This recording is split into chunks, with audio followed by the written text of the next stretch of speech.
The dashboard thermometer read 104 degrees when I crossed the cattle guard, and the left rear tire was already going soft from a mesquite thorn I had picked up 12 miles back on the county road.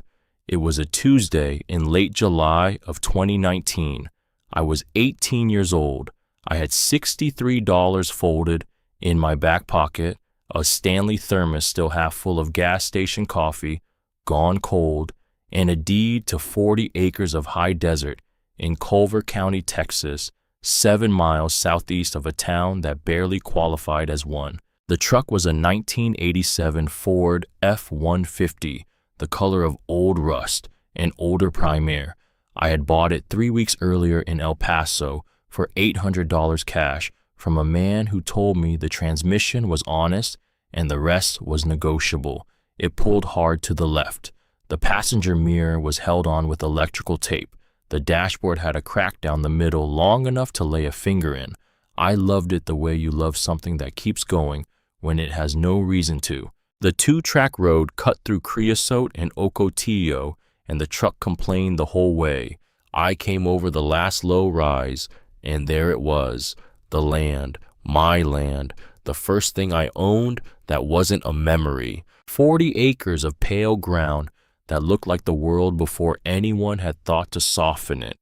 Creosote in low clumps, caliche pushing through the soil like bones under thin skin, a ridge of dark volcanic rock to the north holding the property the way a hand holds a small bird, and about a quarter mile inset low against that ridge, a tin-roofed adobe structure that looked like the land had been slowly digesting it for 60 years. A rusted windmill stood 30 yards east of it. One blade was missing. The remaining blades turned in a slow, uneven circle in a wind I couldn't feel through the heat of the cab. I sat with the engine idling and watched it turn. I want to be honest about that moment. I sat there for a long time before I got out. The place looked exactly as bad as people had told me it would, and people had told me plenty. My cousin Maybelle Halloran Drexler, a woman I had met twice at family funerals in El Paso, had called me 2 months earlier when the estate finally cleared probate. She had been matter-of-fact about it on the phone. The property had been in the family since 1954, she said, when my great-uncle Thaddeus had homesteaded it under what remained of the old federal programs. He had worked it for 33 years. He had drilled a well. He had built the adobe with his own hands. He had run a small cattle operation on the leased land to the south. Then his wife had died in the summer of 1965, and he had stayed alone for 22 more years before he locked the door and walked away. He had lived in a rented room in Van Horn for the last 31 years of his life, Maybelle said, and he had never once gone back. 2 families had tried to rent the place since. The first left after a single winter. Equipment failures, she said. A feeling about the place they couldn't put into words. The second lasted 4 months before a flash flood took out the road, and they used that as the reason to go. The county assessor's office had been sending tax notices to an address that no longer had anyone in it for 11 years running. People around Van Horn called the property Malda, the cursed one. They said it without much drama, the way you'd say a car runs hot or a well pulls sand. Just a fact about the place. I had asked Maybelle on the phone why my uncle hadn't sold it. She had been quiet for a long moment. "Honey," she said, "I don't think he could." I had not understood her then. I was beginning to now. I got out of the truck into the heat, and the heat was like a wall. The elevation here was a little over 4,200 feet. Not high desert exactly, but high enough that the nights would be something different than the days. I had checked that. I had checked a lot of things in the weeks before I drove out. I knew the nearest seasonal spring was a quarter mile northeast. I knew the property was 40 acres on paper. I knew the county road became impassable to anything but four-wheel drive after significant rain. I knew the things you could know from documents and topographic maps and a single phone call to the county assessor. I did not know the smell of the place. dry clay and creosote and something underneath I didn't have a name for yet, something mineral and faintly bitter, like old iron left out in the sun for a generation. I did not know the sound of it, which was almost no sound at all, a single cicada somewhere in the brush, wind moving through the ocotillo, the click of the engine cooling, then nothing, the kind of nothing that makes you aware of your own heartbeat. My name is Renly June Halloran. Renly because my mother loved birds, June because my mother was born in June, Halloran because that was the only thing my father left me before he disappeared into West Texas when I was 4 years old. My mother died of pancreatic cancer in the spring of 2017, 2 months before my 16th birthday. She left me a small life insurance policy, a recipe box, and the address of my great-uncle Thaddeus, written in her own hand on the back of an envelope. If anything ever happens to me, she had written underneath it, "He's the one, he's the kin who keeps his word." I had never met him. He had died 7 months before I worked up the nerve to write to him. The letter that came back was not from him. It was from Maybelle, and it was very short, and it said that the old man had left no will, but he had left a folder, and inside the folder, on top of everything else, there was a single sheet of paper with my name on it in handwriting I did not recognize but felt like I should. For Renly June, it said, "If she ever comes asking." Underneath that, the deed.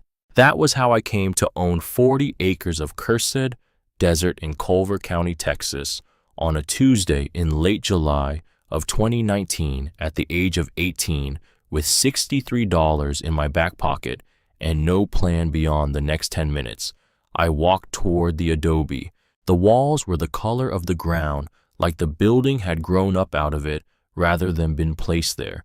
2 feet thick at the base, maybe more. You could tell from the way the windows were set back into their openings like gun ports. The roof was corrugated tin, and maybe a third of it had gone the color of old blood where the rust had taken hold.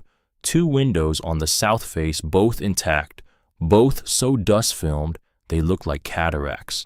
A wooden door, once painted green, now the gray-green of a lichen-covered stone. The padlock was a master lock, maybe 2 inches across. The hasp it sat on was newer than everything else. Someone had replaced it at some point, though I didn't know when. The key Maybelle had mailed me in a small manila envelope was a Schlage, and it turned clean 1 full rotation with a sound like something letting go. I pushed the door open. It swung without complaint on hinges that had no business being that quiet. The inside air hit me cooler by 10 degrees, held in by those thick walls and carrying that same mineral smell deeper now, like a root cellar, like a held breath. I stepped inside. The light came in behind me and laid a pale rectangle across the dirt floor, and I stood in it and didn't move. 1 room, that was all it was. 1 room, maybe 18 feet by 20, with a ceiling low enough that a tall man would have watched his head. The walls were adobe smooth, where hands had pressed them 65 years ago, and rougher, where time had taken its small bites. The single window on the south wall had no glass.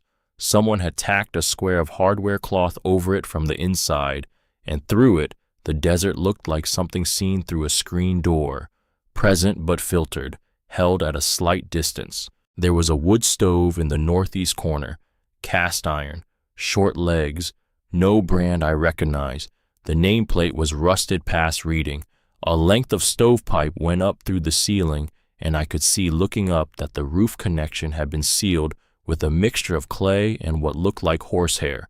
Old work, careful work. Against the west wall, a wooden shelf unit had been built into the wall itself, notched into the adobe rather than fastened to it.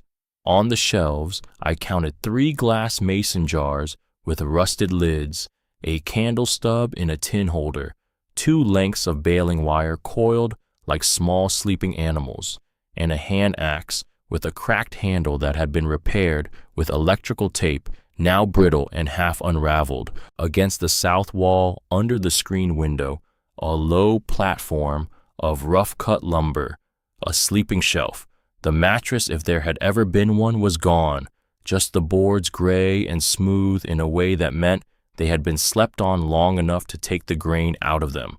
The floor was packed earth, hard as concrete. Someone had swept it, not recently, but it had been swept. The dust that had accumulated since lay in a thin, even film, and it showed me something I had not expected. Footprints, not mine, not coming from the door. They came from the northeast corner near the stove.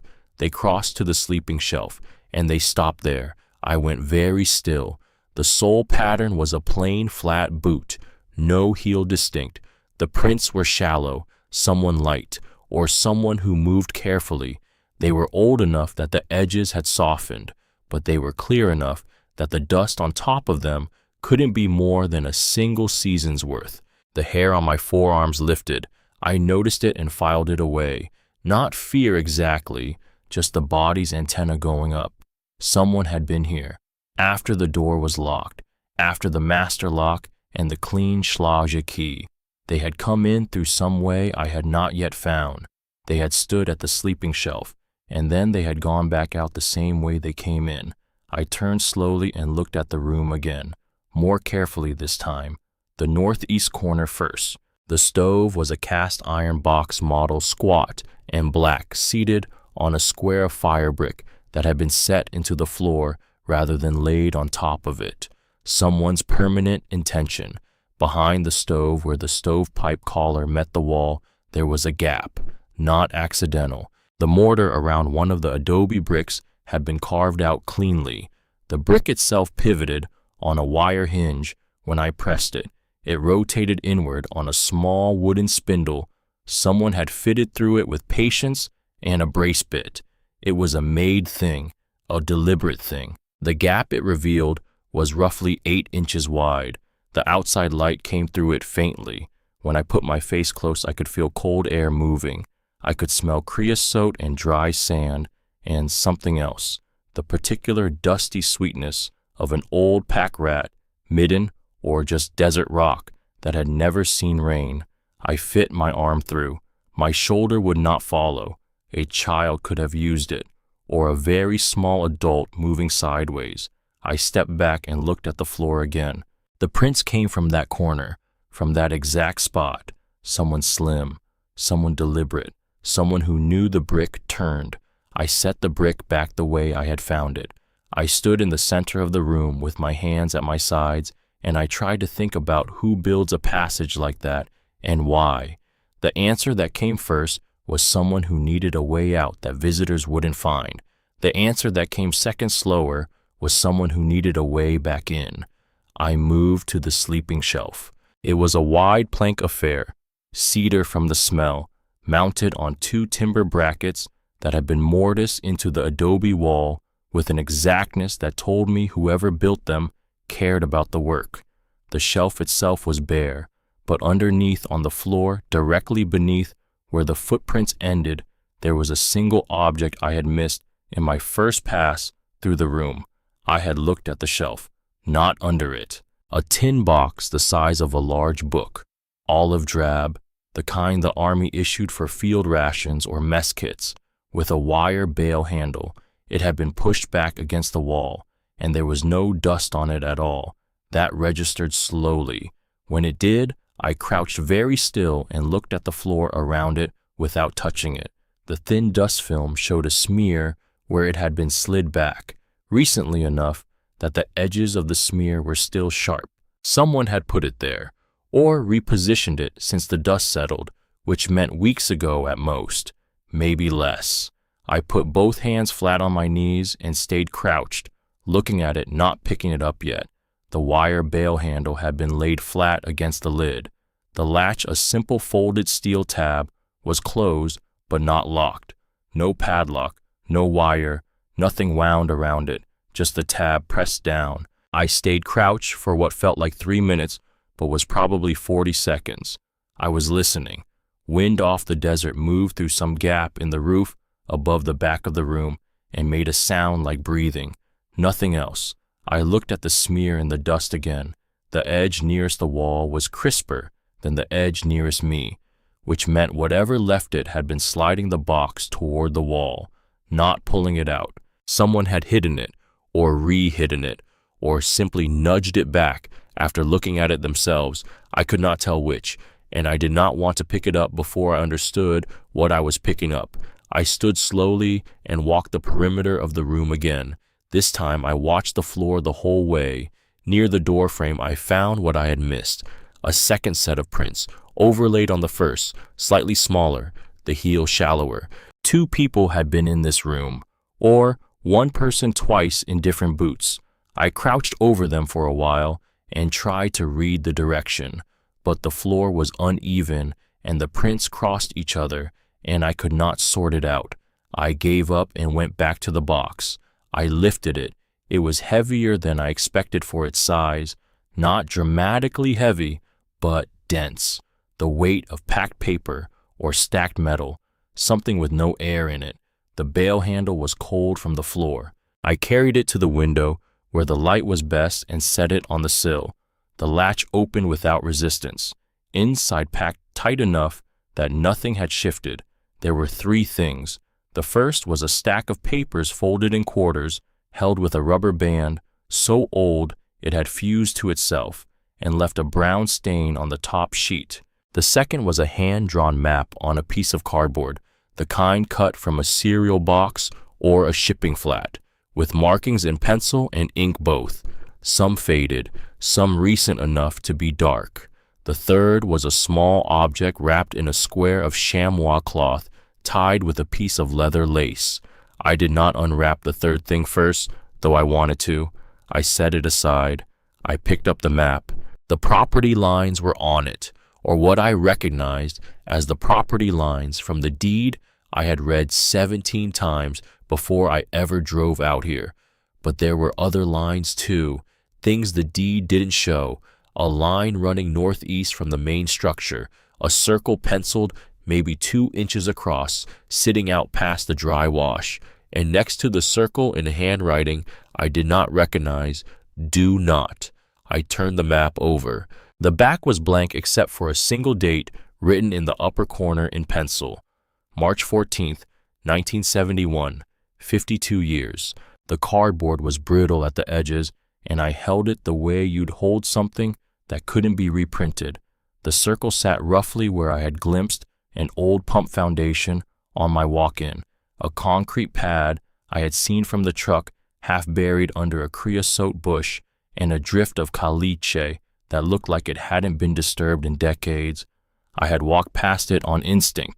It had registered as a curiosity and nothing more.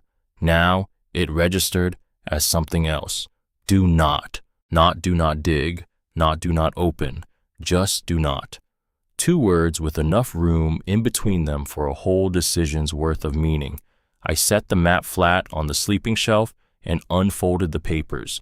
The rubber band gave up its integrity, entirely crumbling in a thin brown line across the first sheet.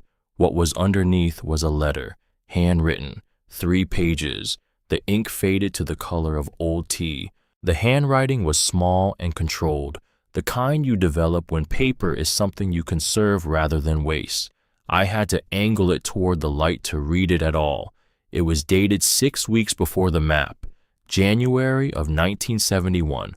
The letter was addressed to no one, or rather it opened with 2 words that meant something different than an address. Whoever finds this. I sat down on the edge of the sleeping shelf with the letter in my hands. I sat with that phrase for a moment. Whoever finds this. It means the writer knew they might not be around to hand it to someone directly. It means they were settling something. I read the first paragraph 3 times. Whoever finds this. I bought this land in 1954 from a man who told me it was worthless. He believed that. I do not blame him for believing it. He could only see what the ground showed from the surface. We learned to look differently, and what we found changed 11 years of our lives. I am writing this because I am alone now, and I do not know who will come next, but I want them to understand before they dig, before they disturb, before they make the decision I will not make.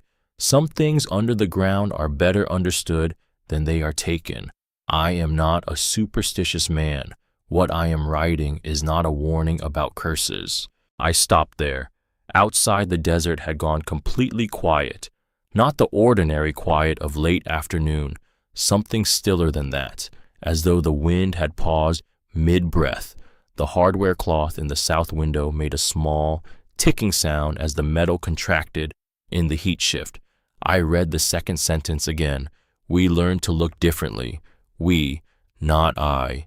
We. I sat for a long minute with that single word. My great-uncle Thaddeus Halloran had bought this land in 1954. He had married Odessa May Lipton in the spring of 1953. They had come out here together, just married, 25 and 21. They had built this adobe together over the course of 2 summers. They had carried buckets of water from a seasonal spring a quarter-mile northeast until they could afford to drill a shallow well that gave them sand for 3 years before it began to give them something else. She had died in 1965. He had stayed alone for 22 more years. He was writing this in 1971, 6 years after she was gone, and he was still saying we. I turned to page 2. Page 2 was dated separately from the rest. Not the same hand, though, the same pen. The ink a slightly different shade that told me time had passed between the writing of page 1 and the writing of what came next. The date at the top read August 1963, 8 years before page 1, 2 years before Odessa died. The handwriting was different, smaller, tighter, the letters formed by someone who had been taught penmanship in a one-room schoolhouse and never stopped using what she had learned.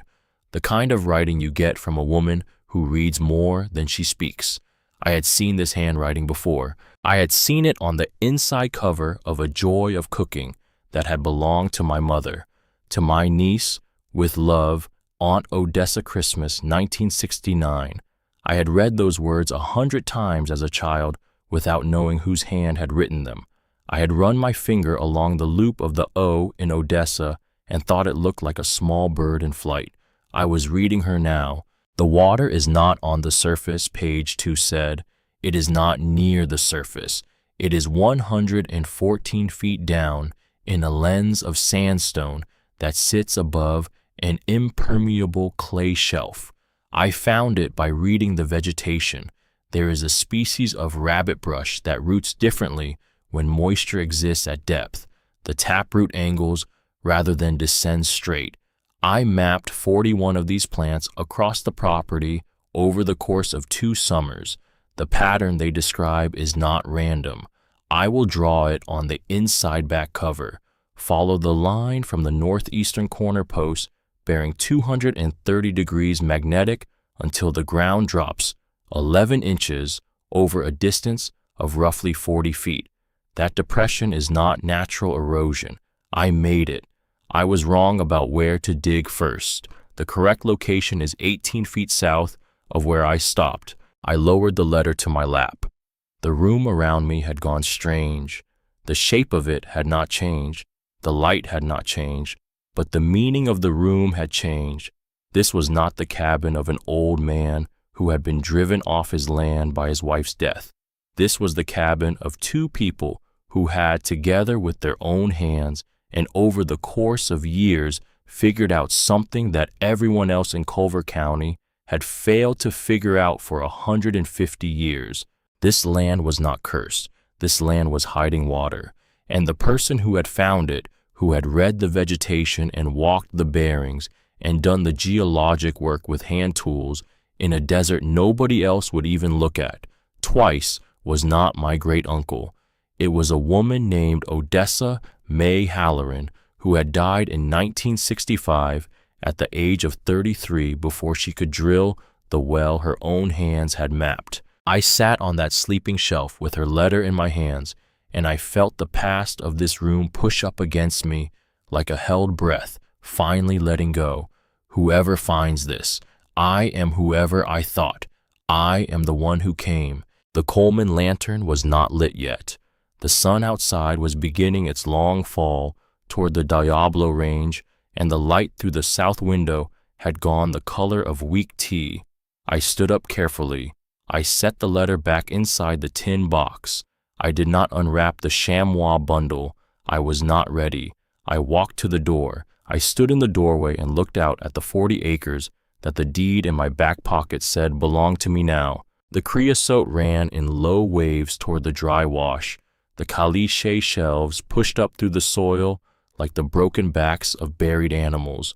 The windmill turned slow and uneven with its missing blade and its rust and its patient, indifferent rotation. She had walked this land.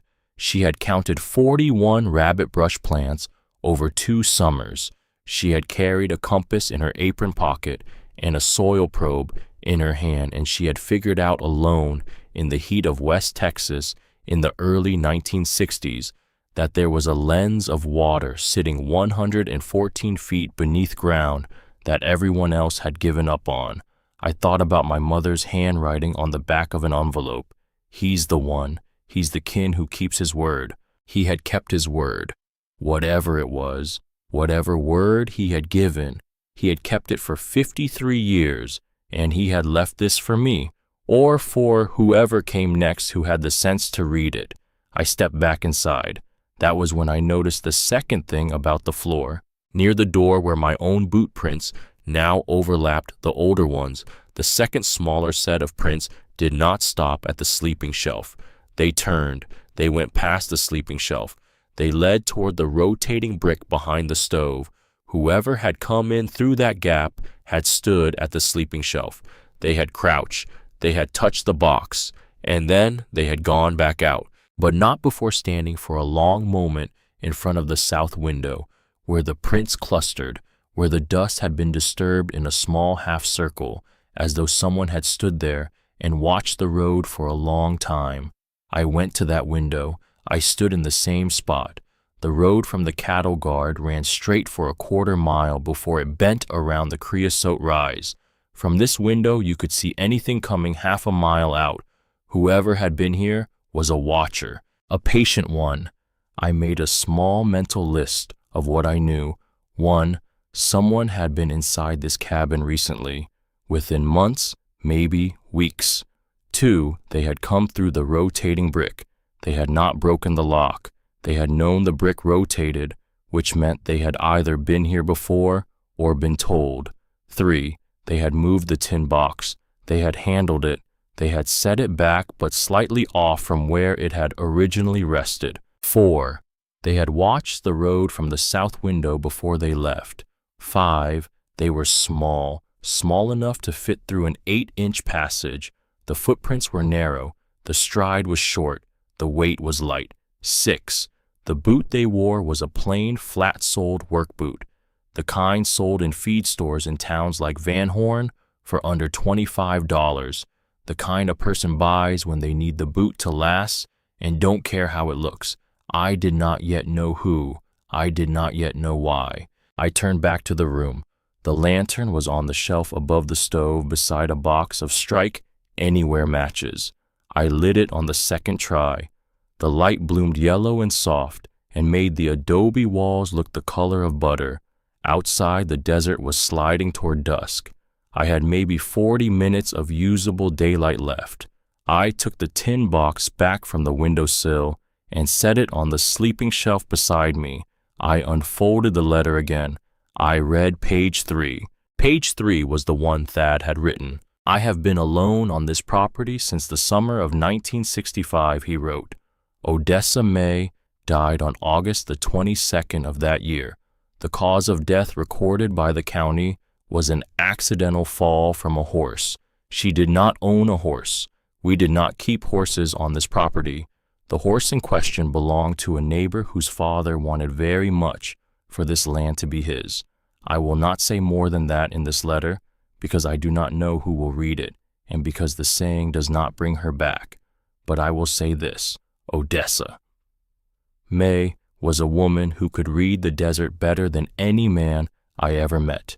She found the water on this land. She drew the map you are holding. She was in everything that mattered, the homesteader of this place. I was a man who knew how to use a shovel and how to read his wife when she pointed at a plant and said, "Look, The land is hers. The story is hers.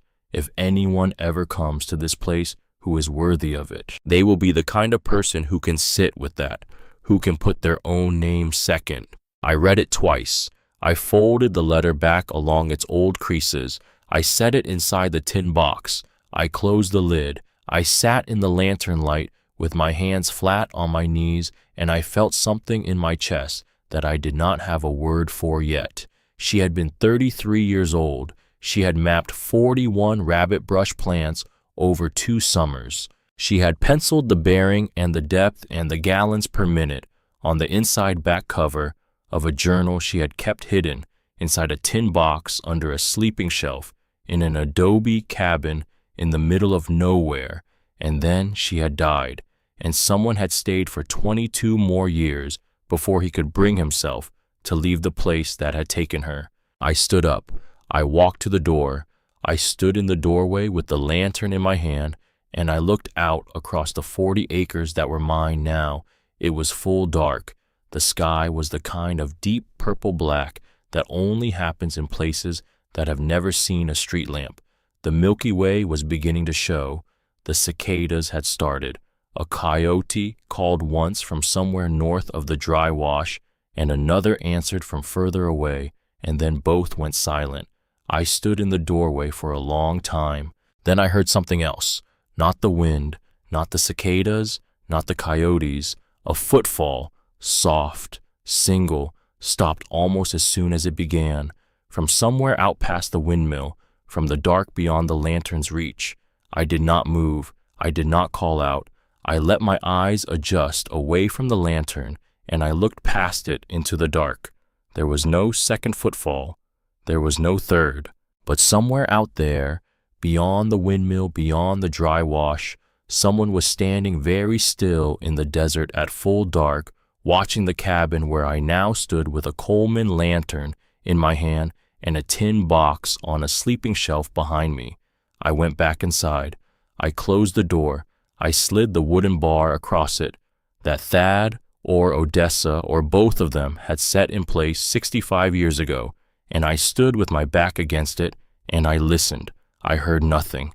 I waited. I heard nothing. Eventually, I crossed to the sleeping shelf, and I lay down on the bare boards with my jacket folded under my head, and I turned the lantern down to its lowest setting.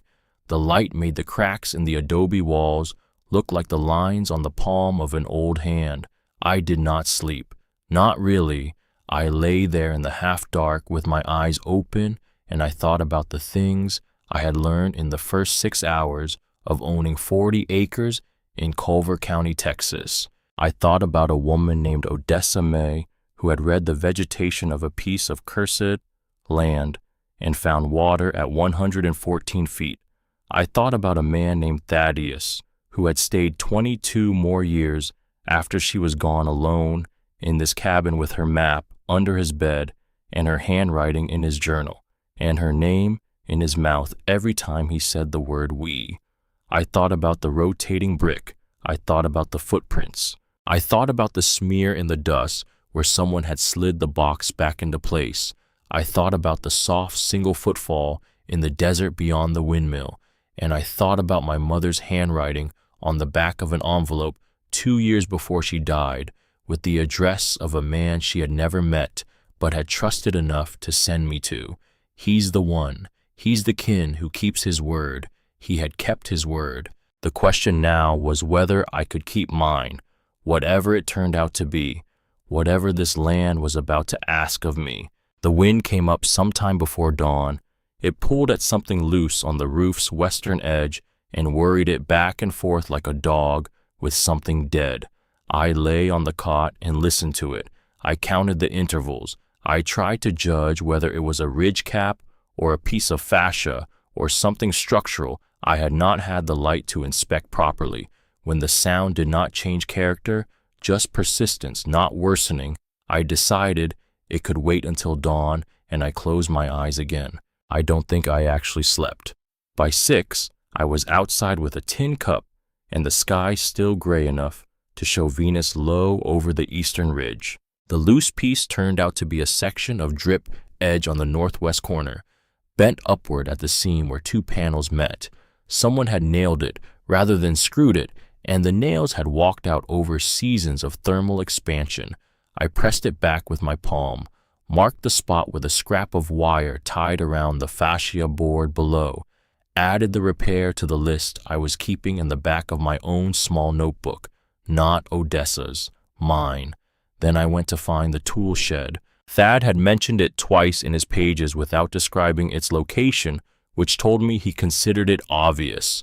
I walked the north side of the property in the early gray light past a ruined garden frame and a concrete pad where something motorized had once sat oil staining, still visible after God knows how many years. I found the shed set into a low rise of ground behind a stand of Apache plume, its door oriented away from the prevailing wind. The door was wood, the hinges cast iron. The whole thing was buried to its eaves in blown caliche dust and creosote leaf litter. It took 20 minutes and the flat of a shovel to clear enough of the base to swing the door open. Inside there was dust and heat, even at that hour, and the particular smell of old metal and linseed oil that no amount of time seems to fully extinguish. A soil probe, the kind with a T-handle and a slotted tip. 4 feet of steel rod leaned against the left wall. Beside it, a hand auger with a 6-inch bit, the threads still sharp, a wooden mallet, 3 glass sample jars with wax-sealed lids, each labeled in pencil with a depth measurement and a compass bearing. Odessa. May had been systematic about this. Odessa Smay had been out here in the heat with her probe and her compass and her jars, taking samples at measured intervals, documenting what the soil showed her. At 2 feet, at 4, at 6, at 12. I picked up the probe. It was heavier than I expected. I turned it over in my hands. The T-handle was wrapped in friction tape, black and cracked with age, the kind of wrapping a person applies when a tool has become an extension of themselves and they want it to stay that way. The threads at the tip were clean, not just sharp, clean. No caliche compaction in the slots, no rust in the flutes of the augur. Someone had wiped these down before storing them, someone who expected to come back. The 3 sample jars sat on a low shelf built from pallet slats and wire. I lifted the nearest one. The pencil label read 12 feet 312 degrees, clay seam gray wet. The jar beneath the wax was dark, almost black at the bottom, gradating upward to a pale tan. 2 feet below gray dry sand. 4 feet the color shifted. 6 feet darker still, the kind of color that means moisture held. And 12 feet this jar I had to hold up to the wedge of light coming through the door. 12 feet showed gray clay, the kind that doesn't drain, the kind that in the right formation sits above a perched water table like a lid on a pot. She had found water, or she had found the map to it. I set the jar down carefully and picked up the hand auger. The 6-inch bit was heavier than I expected, the flighting tight and even.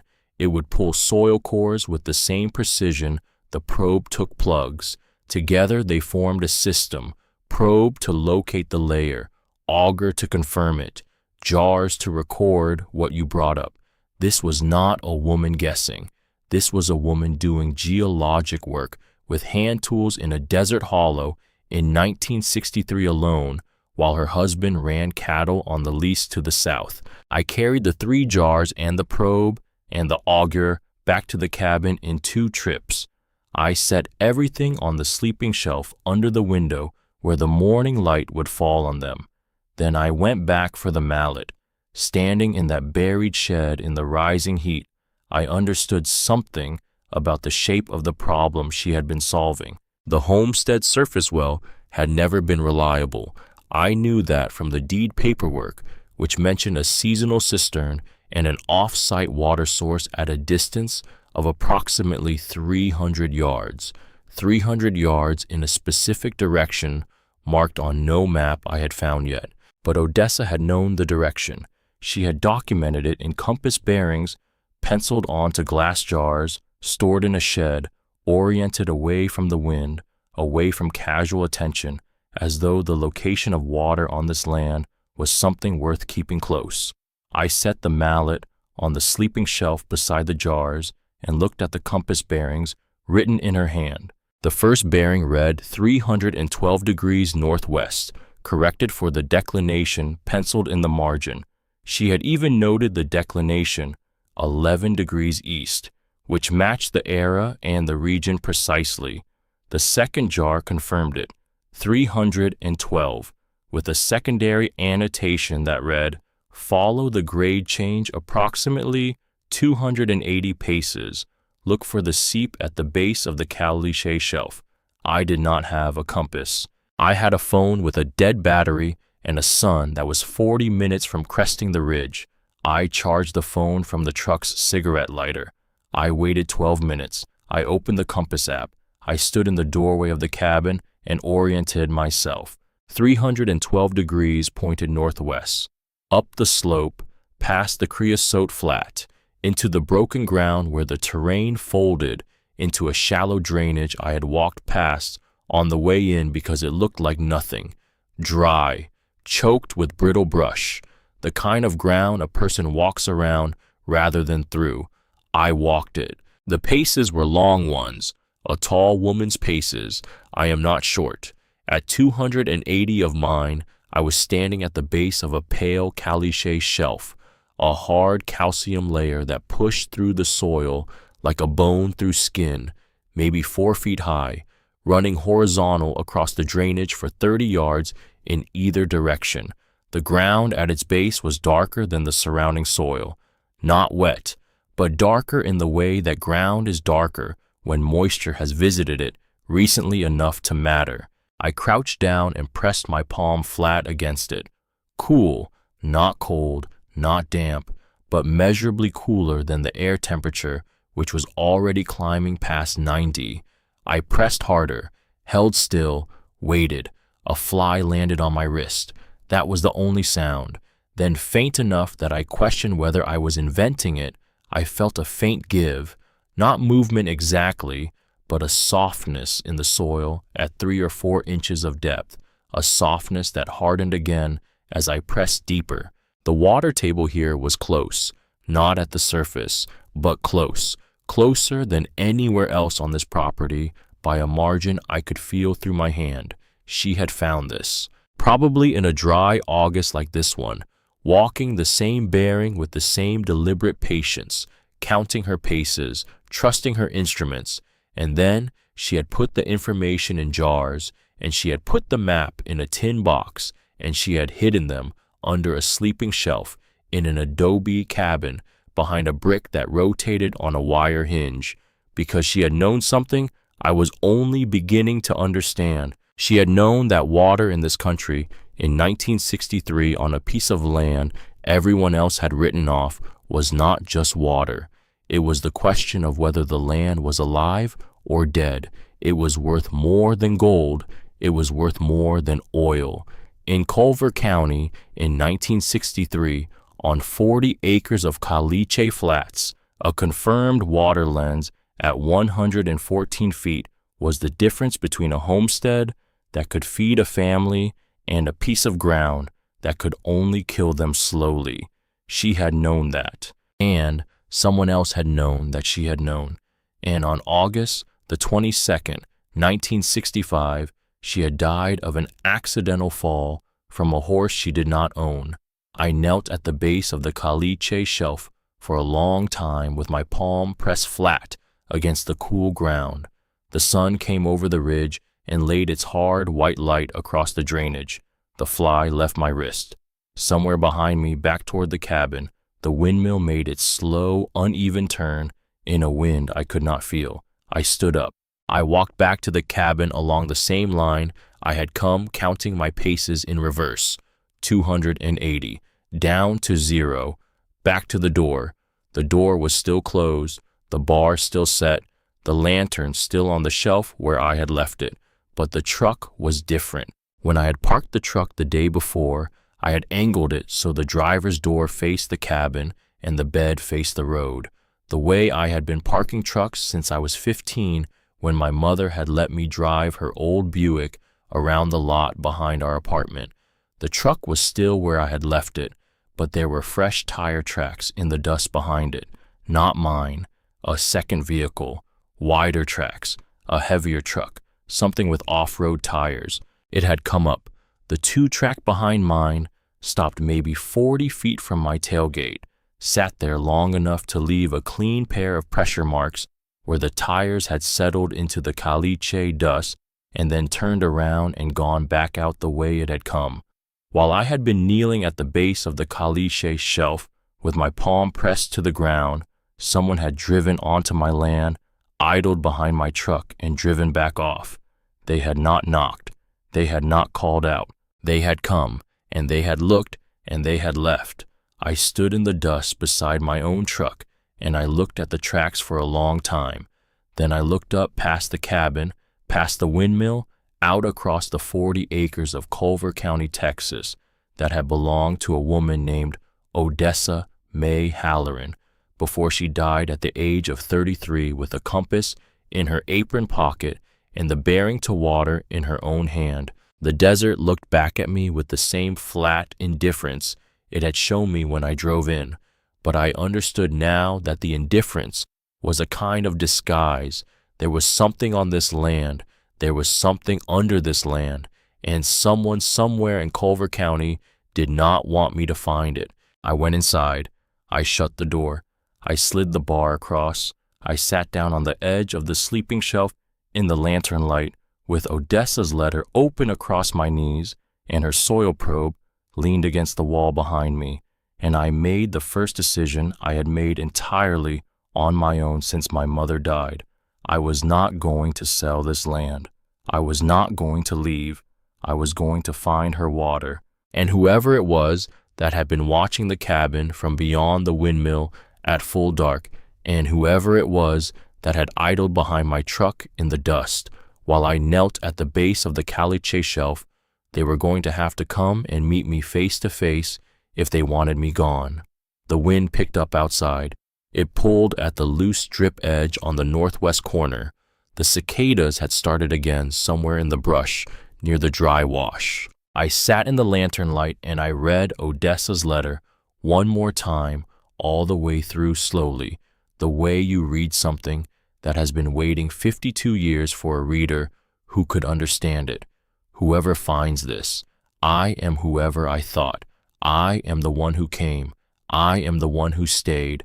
I waited until the sun was fully up before I went into Van Horn. It was a Wednesday morning, the day after I had found Odessa's letter under the sleeping shelf, and the air was already pushing past 90 by 8 o'clock. I drove the 7 miles of county road slowly. The F-150 still pulled to the left. The mesquite thorn in the rear tire had finished its work overnight, and I had spent 40 minutes that morning pulling it, plugging the puncture with a rubber strip from a kit I had bought in El Paso, and pumping the tire back up with a hand pump that left blisters across both of my palms. I had not slept. I had lain on the sleeping shelf in the half-dark and watched the cracks in the adobe walls and listened to the wind and the cicadas and the long, slow indifference of the desert outside. I had thought about the tire tracks behind my truck. I had thought about the soft, single footfall in the desert beyond the windmill. I had thought about a woman named Odessa May who had read the vegetation of a piece of cursed land and found water at 114 feet, and then on August the 22nd of 1965, fallen from a horse she did not own.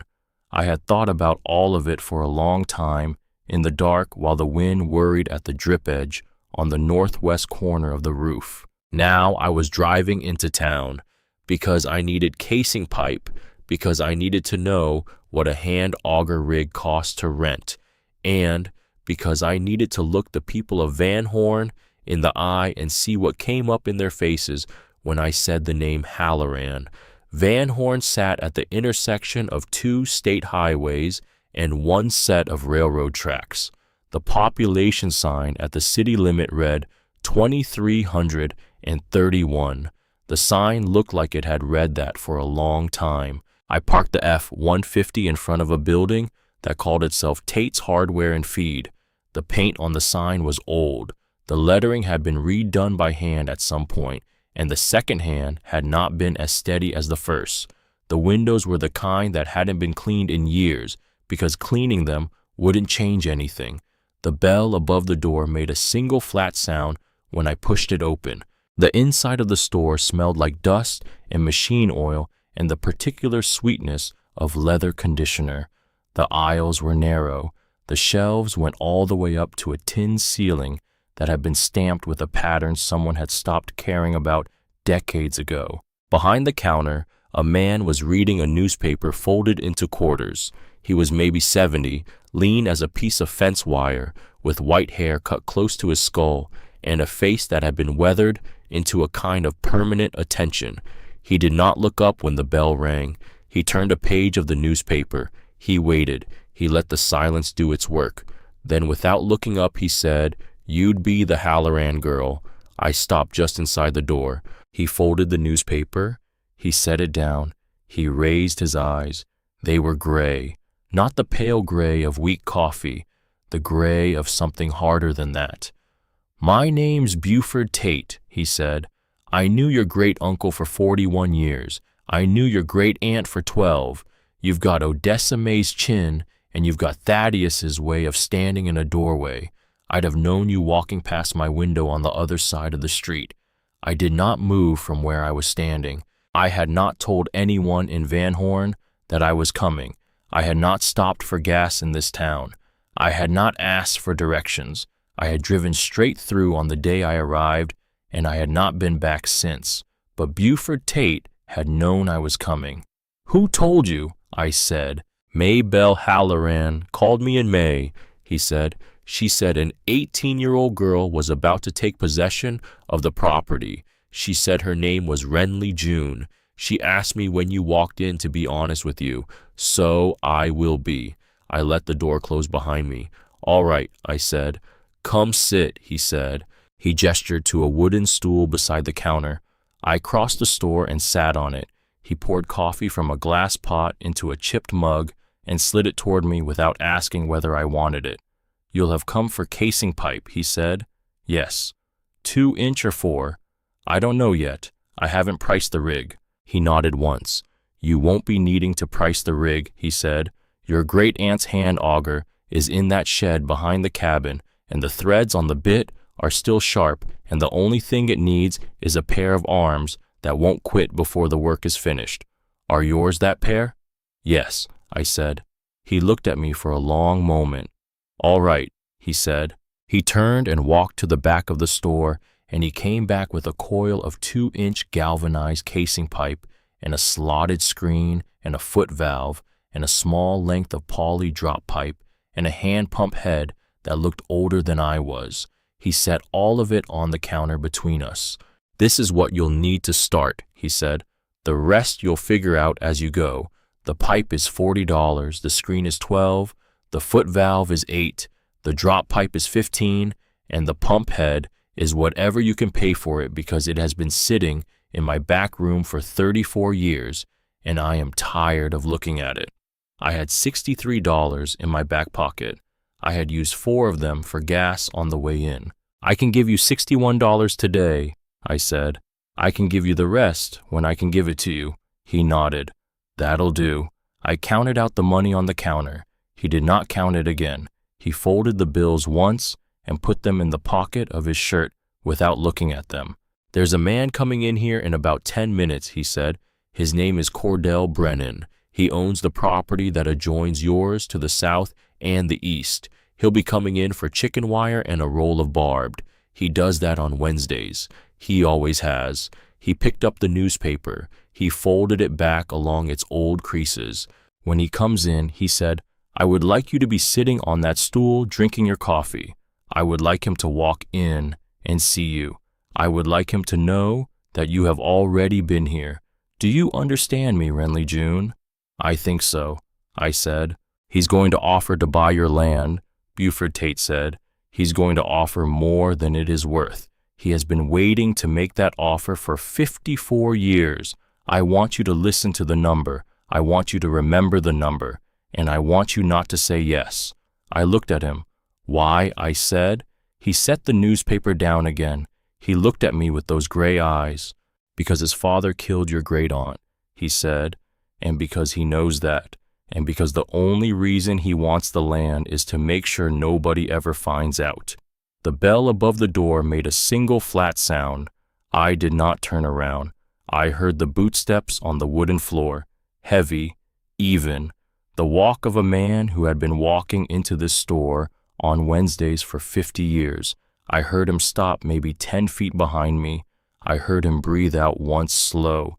Buford, he said. His voice was the voice of a man who smoked, but had quit, who had been raised in West Texas by a father who never let him forget it, who had spent his life giving orders to men who could not afford to disagree with him. Cordell, Buford said. He did not look up from the newspaper. I sat on the stool with my hands wrapped around the chipped mug of coffee. I did not turn around. I let him look at the back of my head. I let him understand who I was on his own time. That her truck out front, Cordell said. That's her truck, Buford said. She a relation. That's Thaddeus Halloran's great-niece, Renly June Halloran. She come into possession of the property last month. A long silence. I turned the mug a quarter turn between my palms. The footsteps came closer. They stopped beside the counter. Out of the corner of my eye, I saw a hand set down on the wood. It was a large hand. The knuckles were thick. The skin across the back was sun-spotted and weathered the color of old saddle leather. He was wearing a wedding band on the third finger of his left hand, dull gold, scratched. Miss Halloran, he said. I turned my head. Cordell Brennan was 65 years old. He was built like a man who had spent his life moving cattle and digging post holes. He was maybe 6 feet 2 inches. His shoulders had begun to round forward, the way they do in tall men after 60. His hair was iron gray under a sweat-stained palm leaf hat. His eyes were the same color as Buford's, but where Buford's eyes had gone hard with attention, Cordell's had gone hard with something else, something I could not name yet. He held out his hand. I looked at it. I looked at him. I did not take it. I set the mug down. Mr. Brennan, I said. He held the hand out a moment longer. Then he let it fall. I had not meant the gesture as an insult. I had meant it the way a person means it when they are 18 years old and sitting on a stool in a hardware store in a town where they know exactly one person and a man they have just been told killed their family is offering to shake their hand. He understood. I saw him understand. Something passed across his face, not quite a flinch, something smaller, the shadow of something that had been moving inside him for 54 years and had just been reminded that it was still there. He took a half step back. You'll have come for supplies, he said. I have my supplies. You staying out there alone? Yes. At night? Yes. You ever been in country like that before? No. He looked at me for a long time. That land is hard to work, he said. The water is bad. The wind comes off the Sierra Diablo, and it doesn't stop. The county road washes out 4 months of the year. There's no neighbors close enough to help if something happens. A girl your age by herself with no family. It's not a place to be. I'm aware, I said. I'd like to buy the place from you. I'm not selling. I haven't named a price. I'm still not selling. He smiled. The smile did not reach his eyes. Miss Halloran, he said, I'm prepared to offer you $60,000 cash for that parcel. That's 3 times what it's appraised at. That's more than your great-uncle made on it in 50 years of trying. You could take that money and you could go to college. You could buy yourself a house in El Paso. You could be done with the dust and the heat and the loneliness of a piece of ground that has not been kind to anyone in your family. He paused. He let the number sit. $60,000, he said. Today, cash. I sat on the stool and I looked up at him. Mr. Brennan, I said, there's nothing under that land. The well pulls sand. The cistern is dry 4 months of the year. There's no oil. There's no gas. The cattle lease to the south runs better grass than anything on my parcel. If there's nothing under that land, why are you offering me $60,000 for it?" He blinked. It was small. It was almost nothing. But I saw it. "Sentimental value," he said. "To you. My father knew your great uncle. They were neighbors for many years. I'd like to consolidate the parcels." For sentimental value. For sentimental value. I looked at him. I held his eyes. "Little girl," he said more quietly, "there's nothing under that land. You won't find what you're looking for out there. I promise you that." He turned. He walked back across the store. He did not buy his chicken wire. He did not buy his barbed. He pushed through the door, and the bell made its single flat sound, and the door closed behind him. Buford Tate did not look up from the newspaper. "There it is," he said. "There what is." The thing he wasn't supposed to say. I sat on the stool with my hands around the empty mug. "You won't find what you're looking for out there." A man who believed there was nothing on a piece of land did not say that to an 18-year-old girl. A man who believed there was nothing on a piece of land said good luck, and I wish you well, and he went back to his Wednesday morning. A man only said you won't find what you're looking for if he knew what someone was looking for, which meant Cordell Brennan knew about the water. Buford folded the newspaper. "Drink your coffee," he said. "You're going to want to be steady for what comes next." I drank the coffee. It was bitter and cold and very good. "What comes next?" I said. "Verla June Whitlock," Buford said. "She'll be at the cabin by the time you get back." He looked up. "She's Odessa's little sister," he said. "She's 78 years old. She's been waiting 54 years to meet you. She does not yet know your name, but she knew the moment Maybelle Halloran called me in May that someone was coming, and she has been getting ready." The drive back to the property took longer than it should have because I drove slowly and because I was thinking. I drove with the window down, and the heat came in like an animal, and the casing pipe rattled in the bed of the truck behind me, and I watched the county road for any sign of another vehicle and saw none. When I came over the last rise and saw the cabin, there was a car parked beside my truck. It was an old sedan, a Chevrolet Caprice from sometime in the 1980s, cream-colored, faded to almost white, with a single dent in the passenger side fender that had rusted in a long brown teardrop. The car had not been washed in a long time. The car had been driven on caliche roads for 30 years, and it wore that history without apology. A woman was sitting on the front step of the cabin. She was small.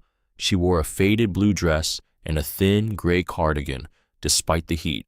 Her hair was white and pulled back into a low bun. She held a paper-wrapped bundle on her lap. She did not stand when I drove up. She did not wave. She watched me park and step down from the cab with the patient attention of a woman who had outwaited her own life and was prepared to outwait mine. I walked across the dust to the step. She looked up at me. Her eyes were blue, not the watery blue of old age, the blue of a clear sky in January when the cold has taken everything soft out of it. "You'll be Renly June," she said. "Yes, ma'am." "My name is Verla June Whitlock," she said. "I'm your great-aunt Odessa's little sister. I was 24 years old when she died. She was the closest thing to a mother I ever had after our own mother passed in '58. I lived out here with her and Thaddeus the last summer of her life. I learned more from her in those 4 months than I learned in 12 years of school. I have been waiting 54 years for someone in your family to come back to this place." I did not know what to say to that. I sat down on the step beside her. She handed me the paper-wrapped bundle. "This is cornbread," she said. "I made it this morning. It's not for sentiment. It's because I knew you would not have eaten, and I knew you would not ask, and I wanted you fed before we spoke." I unwrapped the paper. The cornbread was wrapped in a clean cloth, inside the paper still warm from her kitchen. I broke off a piece and ate it. It tasted like butter and a kind of sweet I had not had since my mother was alive. I ate 3 pieces before I could speak. Thank you, I said. She nodded. We sat for a while without talking. The cicadas had started in the brush, near the dry wash. The windmill turned its slow, uneven circle. Somewhere out past the volcanic ridge, a hawk called once. I want to show you something, Verla June said. She reached into a canvas tote bag at her feet. She pulled out a flat object, wrapped in oilcloth, and tied with kitchen twine. She set it on her lap. She untied the twine with hands that were steady, despite their age. She unfolded the oilcloth. Inside was a notebook. It was small, smaller than Odessa's journal. The cover was dark green canvas. The corners were worn pale. The binding had been re-sewn at some point with brown thread by a hand that had cared about the work. This is the rest of it, Verla June said. The rest of what? Your great-uncle tore 3 pages out of the journal in 1965, the day after Odessa died. He gave them to me. He told me to keep them. He told me that one day when the right person came, I would know it and I was to give those pages to that person.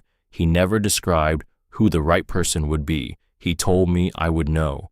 She held the notebook out to me. I knew when I saw you walk up that step, she said. You walked the way she did. You eat cornbread the way she did. You said thank you the way she did. Take it. I took the notebook. The canvas was soft against my fingers. Don't read it now, she said. Read it tonight, alone, by the lantern, the way she would have wanted it read. What's in it? She looked at me with those January sky eyes. The truth about how she died, she said, and the truth about why. I sat with the notebook in my lap. Verla June was looking out across the dust toward the windmill. She taught me to read the rabbit brush when I was 14, she said quietly. She brought me out here that summer of 1955. She showed me how the taproot tells you whether there is water under the ground. She showed me how to take a soil sample. She showed me how to read a compass, corrected for declination. She told me a girl who could read the desert would never go hungry in a place like West Texas, because the desert always tells you what it has if you are patient enough to listen. She turned back to me. I kept her field notebooks, she said. All 4 of them. I have them at my house. I will show them to you on the day you drill the well. They are not for today. Today is for the journal pages and the bundle. But you should know that my sister did not die with only 1 student. She died with 2, and one of us is still here. The cicadas kept on. The windmill kept on. The hawk had moved off somewhere I could not see. There was a tin box, I said, under the sleeping shelf. Inside it there was a chamois bundle. I have not opened it. Verla June was quiet for a long moment. You should open it tonight, she said, after you read the pages, not before. The order matters. Why does the order matter? Because if you open the bundle first, you won't believe what the pages say. And if you read the pages first, you'll need the bundle to know they're true. I sat with that. You knew about the bundle, I said. I knew there was something. I never knew what. Did my great-uncle ever tell you? Your great-uncle didn't tell me anything more than he had to, Verla June said. He loved my sister. When she was gone, he loved the memory of her. He loved it the way a man loves the thing he has decided to protect. He told me what I needed to know to keep her safe. He didn't tell me what I didn't need. She paused. He was a good man, she said. He was a careful man. He was not always a brave man, but he kept his word. He kept his word for 53 years. I put my hand on the cover of the notebook. There was a man at the hardware store this morning. I said, Cordell Brennan. Her face did not change, but the air around her changed. Something tightened. What did he say to you? She said. He offered me $60,000 for the land. What else? He told me there was nothing under it, and then he told me I wouldn't find what I was looking for out here. Verla June closed her eyes. She kept them closed for a long moment. When she opened them, she said, Read the pages tonight. She stood up. She brushed the dust off the back of her dress. She picked up the canvas tote. I'll come back in 2 days, she said. I'll bring more cornbread. I'll bring beans. I'll bring whatever else I think of. You'll have questions then. I'll answer the ones I can." She walked to her car. She opened the driver's door. She paused with one hand on the frame. "Renly June," she said. "Yes, ma'am. Whatever you read tonight, whatever you find in that bundle, you are not alone with it. Do you hear me?" "Yes, ma'am." "My sister was not alone when she walked this land. Your great-uncle was not alone when he stayed, and you are not alone now. There are some of us who have been waiting a very long time for someone in your family to come back. Don't forget that." She got into the Caprice. She drove away. The dust hung in the air behind her for a long time after the sound of the engine had faded. I went inside. I read the pages by lantern light the way she had told me to. The pages were 3. The handwriting was Thad's. The date at the top of the first page was August 23rd, 1965, the day after Odessa died. She did not fall from a horse, the first page began. There was no horse on this property. There has never been a horse on this property. We did not keep them. Odessa was allergic to the dander.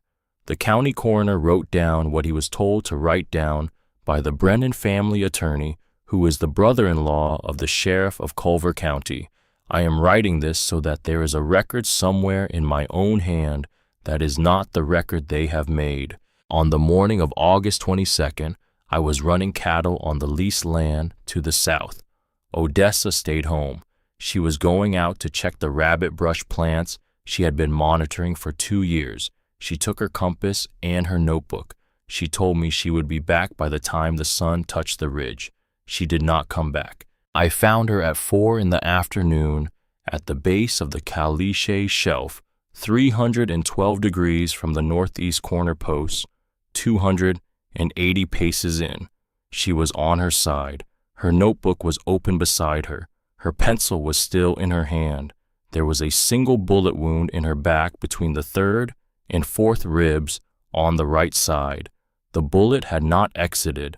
There was very little blood on the ground. She had bled internally. I believe she died within 4 or 5 minutes of being shot. I believe she did not see who shot her.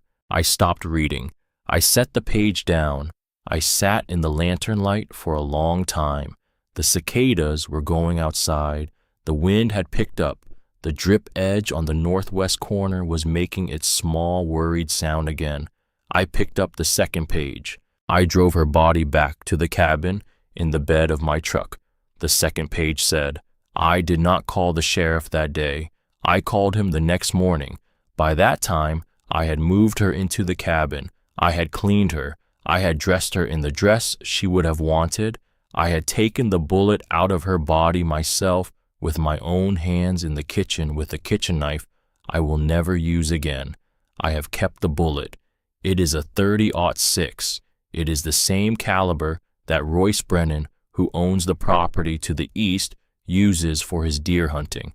Royce Brennan was on his land that morning. I saw him from the cattle lease at approximately 10 o'clock. He had his rifle. He was with his son. When the sheriff came, I told him I had found her in the kitchen. I told him she had fallen. I did not tell him about the wound. I did not show him the bullet. I dressed her in a way that hid what had happened to her. I let them write what they wanted to write. I let them call it an accident. I let them say there had been a horse. I did this because I had no proof. I did this because the sheriff was Royce Brennan's wife's brother. I did this because I knew that if I made an accusation, I could not prove the Brennan family would find a way to take this land from me and Odessa's water and her work and her name. I made a decision. I have lived with it for one day. I will live with it for the rest of my life. I am not sure it was the right decision, but it was the one I made. I set the second page down. I picked up the third. The third page was shorter. I am writing this so that someone will know it said. I am writing it because I cannot write it in the journal I keep on the shelf where anyone might find it. I am giving these pages to Verla June Whitlock, who is 24 years old and the only person besides me who loved my wife enough to keep what I am about to ask her to keep. Odessa taught her to read the plants the way her own mother had taught her. Verla knows the bearings. Verla knows the depths. If anything in this land remembers Odessa, may, after I am gone, it will remember her through Verla. I am asking her to hold these pages until someone comes back to this land who is worthy of the truth. I do not know when that will be. I do not know who that will be. But Odessa believed that someone would come.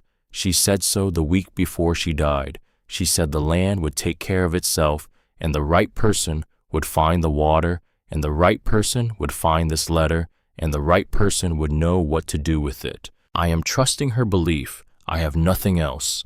Thaddeus Halloran, August 23, 1965. I lowered the third page to my lap. The lantern hissed its soft, steady hiss. The wind moved against the cabin walls. I sat in the lantern light and I let myself feel what I had to feel. I let the tears come. I let them go. I let myself sit with a grief that did not belong to me, but had been waiting for someone to claim it for 54 years. Then I picked up the tin box. I opened it. I took out the chamois bundle.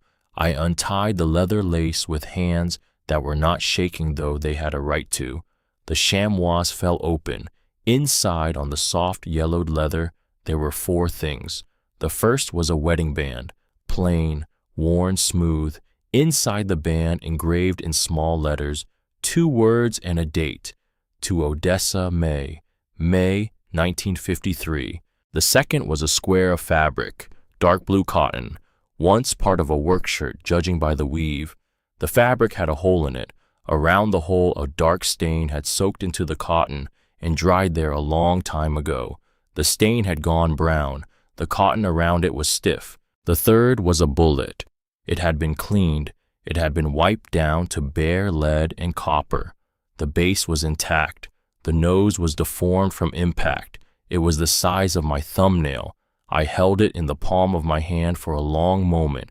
It was the smallest object I have ever held, that contained more weight than I knew how to carry.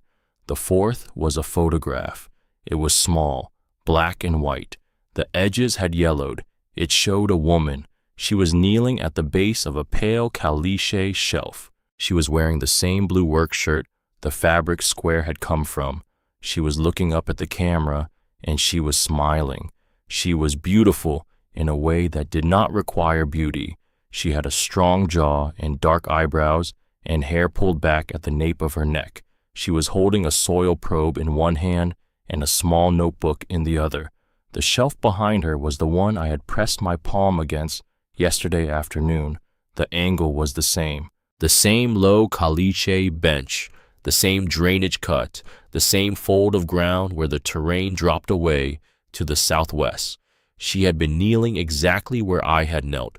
She had been smiling because she had found the water. I turned the photograph over.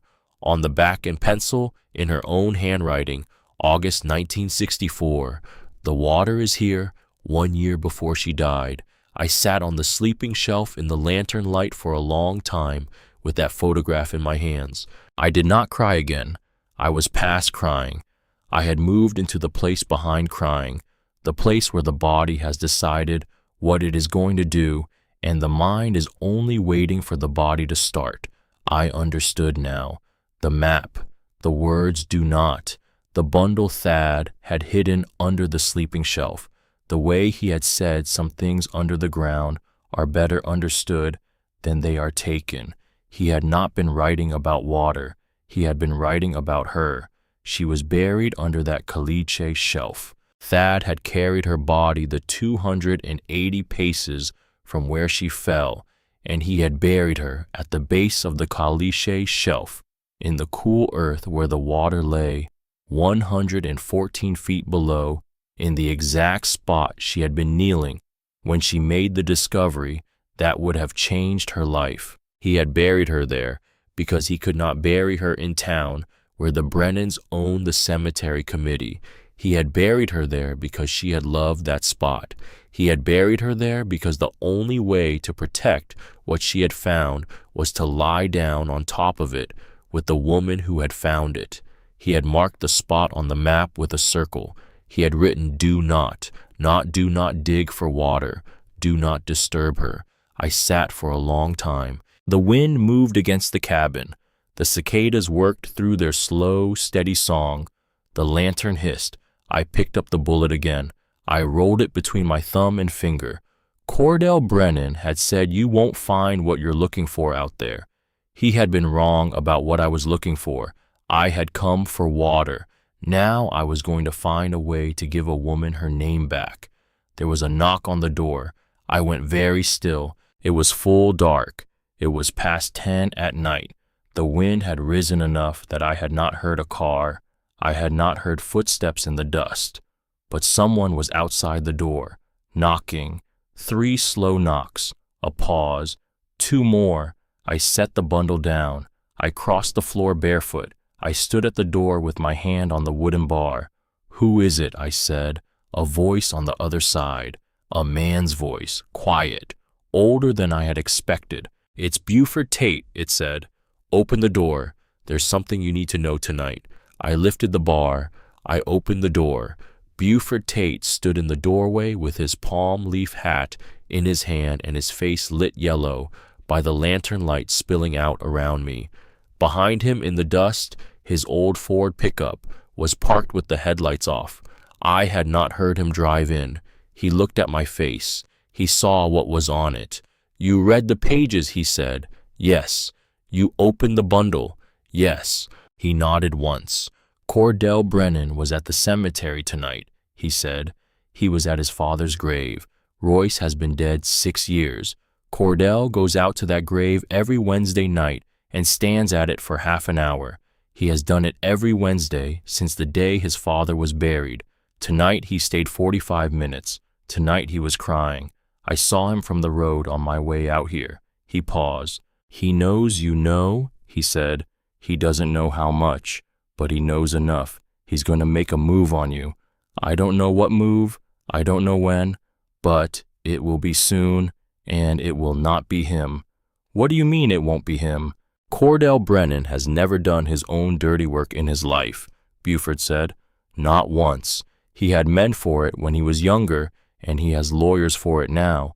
The tax notice will come tomorrow morning. The lawyer will come the day after. You have 60 days from the notice.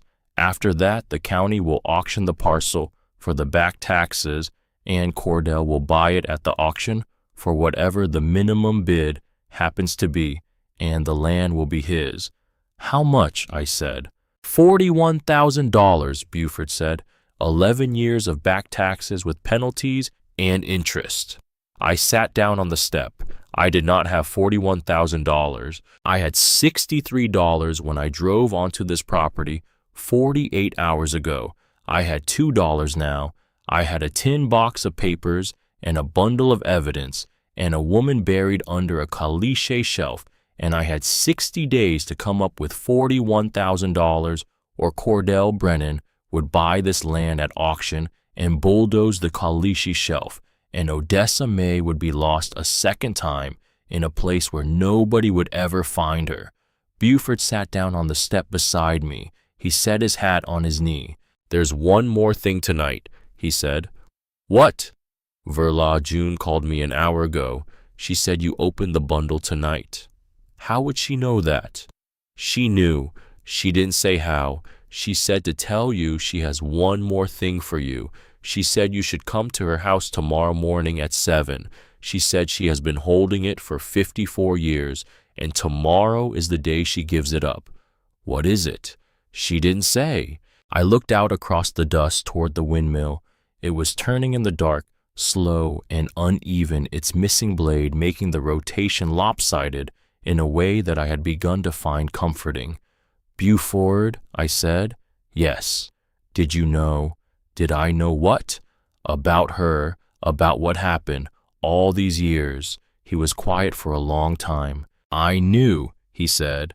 I knew the day after she died. Thaddeus came into the store. He bought a kitchen knife. He bought a bottle of whiskey. He bought a roll of cheesecloth. He paid in coins because he didn't want me to see his hands shake when he counted bills. I knew when I saw what he bought. I knew before he came back the following week and asked me very quietly if I would keep my mouth shut for as long as he was alive. I told him I would, and I did. He has been dead 8 months. The agreement no longer binds me. That is why I am sitting on your step tonight. I sat with that. Why didn't you do something? I said. Renly June, he said. I am 70 years old. In 1965, when this happened, I was 16. My father owned this store before me. He depended on the Brennan account for 30% of his annual revenue. Royce Brennan owned every man in this town who owed any kind of money to anybody. The sheriff was his brother-in-law. The county judge had hunted with him since they were boys. The newspaper editor was his cousin. There was no doing something. There was only living through it. Your great-uncle made the same choice I made. He lived through it, and he kept his wife as safe as a dead woman can be kept by a living man. That is what he did. It was not enough, but it was what he could do. I looked at him. His gray eyes in the lantern light looked very old and very tired. What can I do? I said. He thought about that for a long time. Tomorrow morning, he said, go to Verla June's house. Take whatever she gives you, read it, bring it back. The day after, come into the store. We will talk about the water. We will talk about the well. We will talk about whether a hand-drilled well at 114 feet brought in within 60 days can produce enough certified water to change the value of this parcel from a piece of cursed ground to a piece of working ranch land. Why does that matter? Because if the parcel can be appraised at its real value before the tax auction, you can borrow against the land. You can pay the $41,000. You can keep the parcel. Cordell Brennan can do nothing about it. The law is the law even in Culver County. He cannot stop you from drilling. He cannot stop you from getting the well certified. He can only try to scare you off the land before the well comes in. And if I'm scared, Buford Tate looked at me. You don't look scared to me, Renly June Halloran, he said. You look like a girl who just found out what really happened to her great-aunt. You look like a girl who is going to drill the well her great-aunt mapped. You look like a girl who is not going to let a man named Cordell Brennan take a piece of land that has her family's blood in the soil under it. He stood up. He put his hat back on. 60 days, he said. He walked back to his truck. He started the engine. The headlights came on. He pulled away down the 2-track, and the dust hung in the air behind him for a long time. I sat on the step in the dark. The cicadas worked through their slow song. The windmill turned. Somewhere out past the dry wash, a coyote called once, and another answered, and then both went silent. I thought about Odessa May, kneeling in the August heat in 1964, smiling at a camera, with her soil probe in one hand and her notebook in the other. I thought about the bullet in the chamois bundle. I thought about $41,000. I thought about a woman in a faded blue dress sitting on this same step that morning telling me I was not alone. I went inside.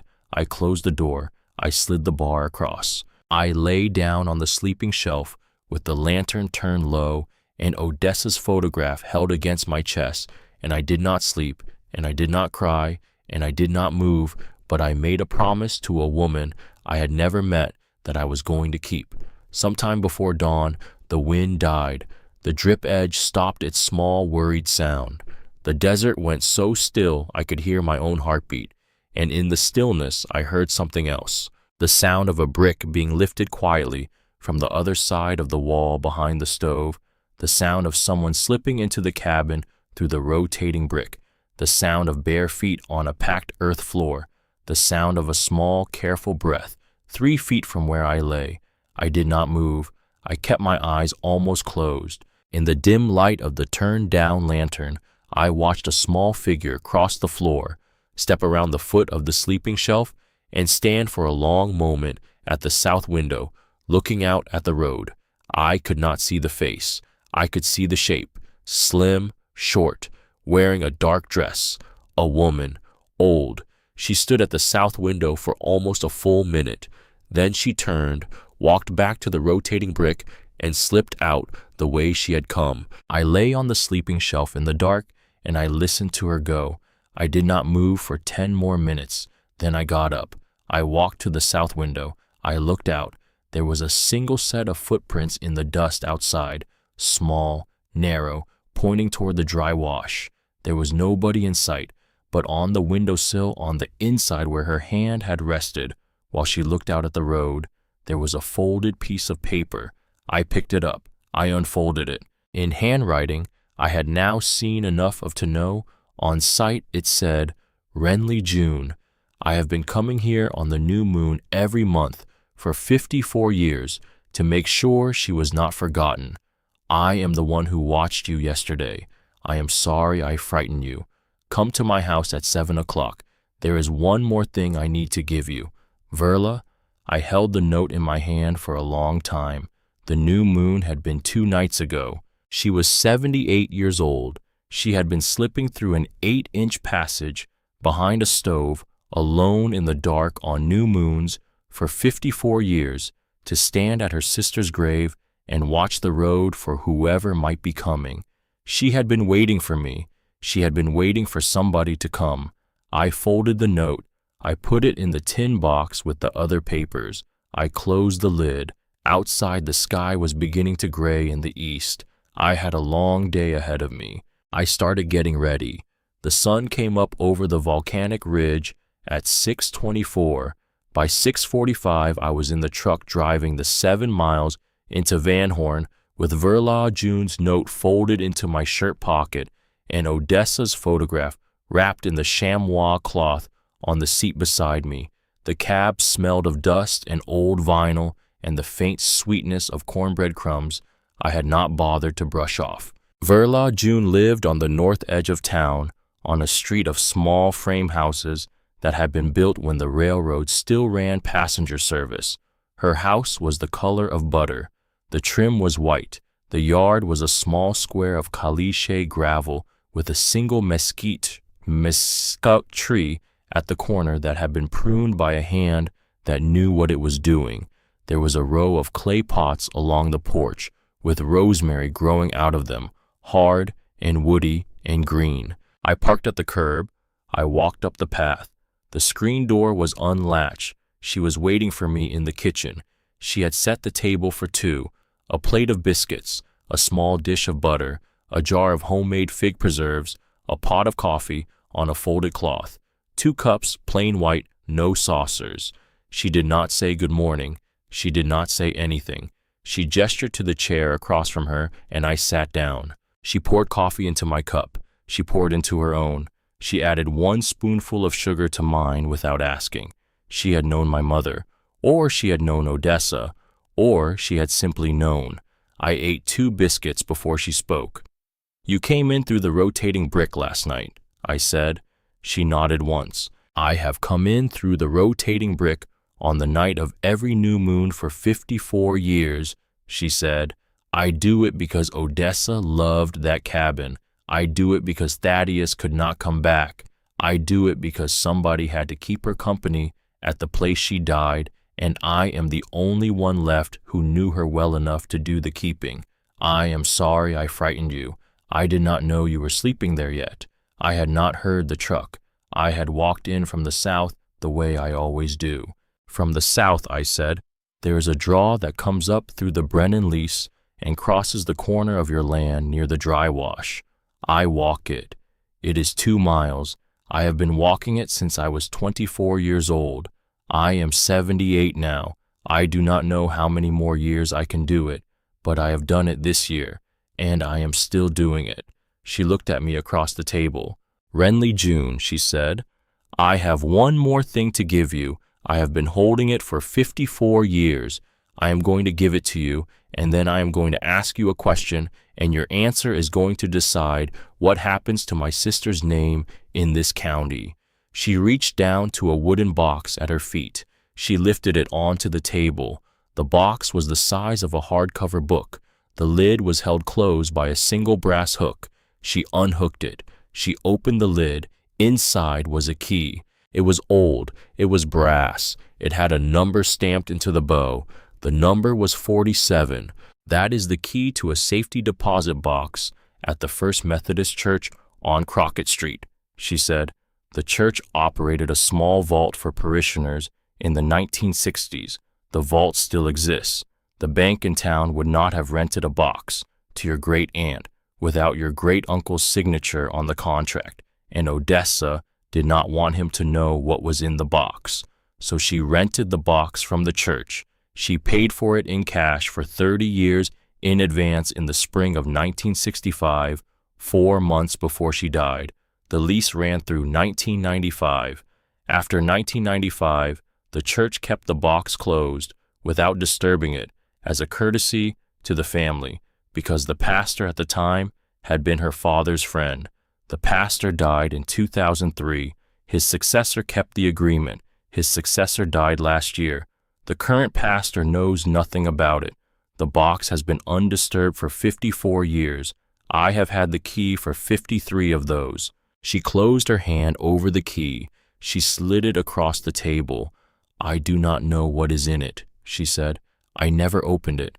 Thaddeus gave me the key the same day he gave me the journal pages, and he asked me not to open the box because he said he did not want to know what Odessa had felt she needed to hide from him.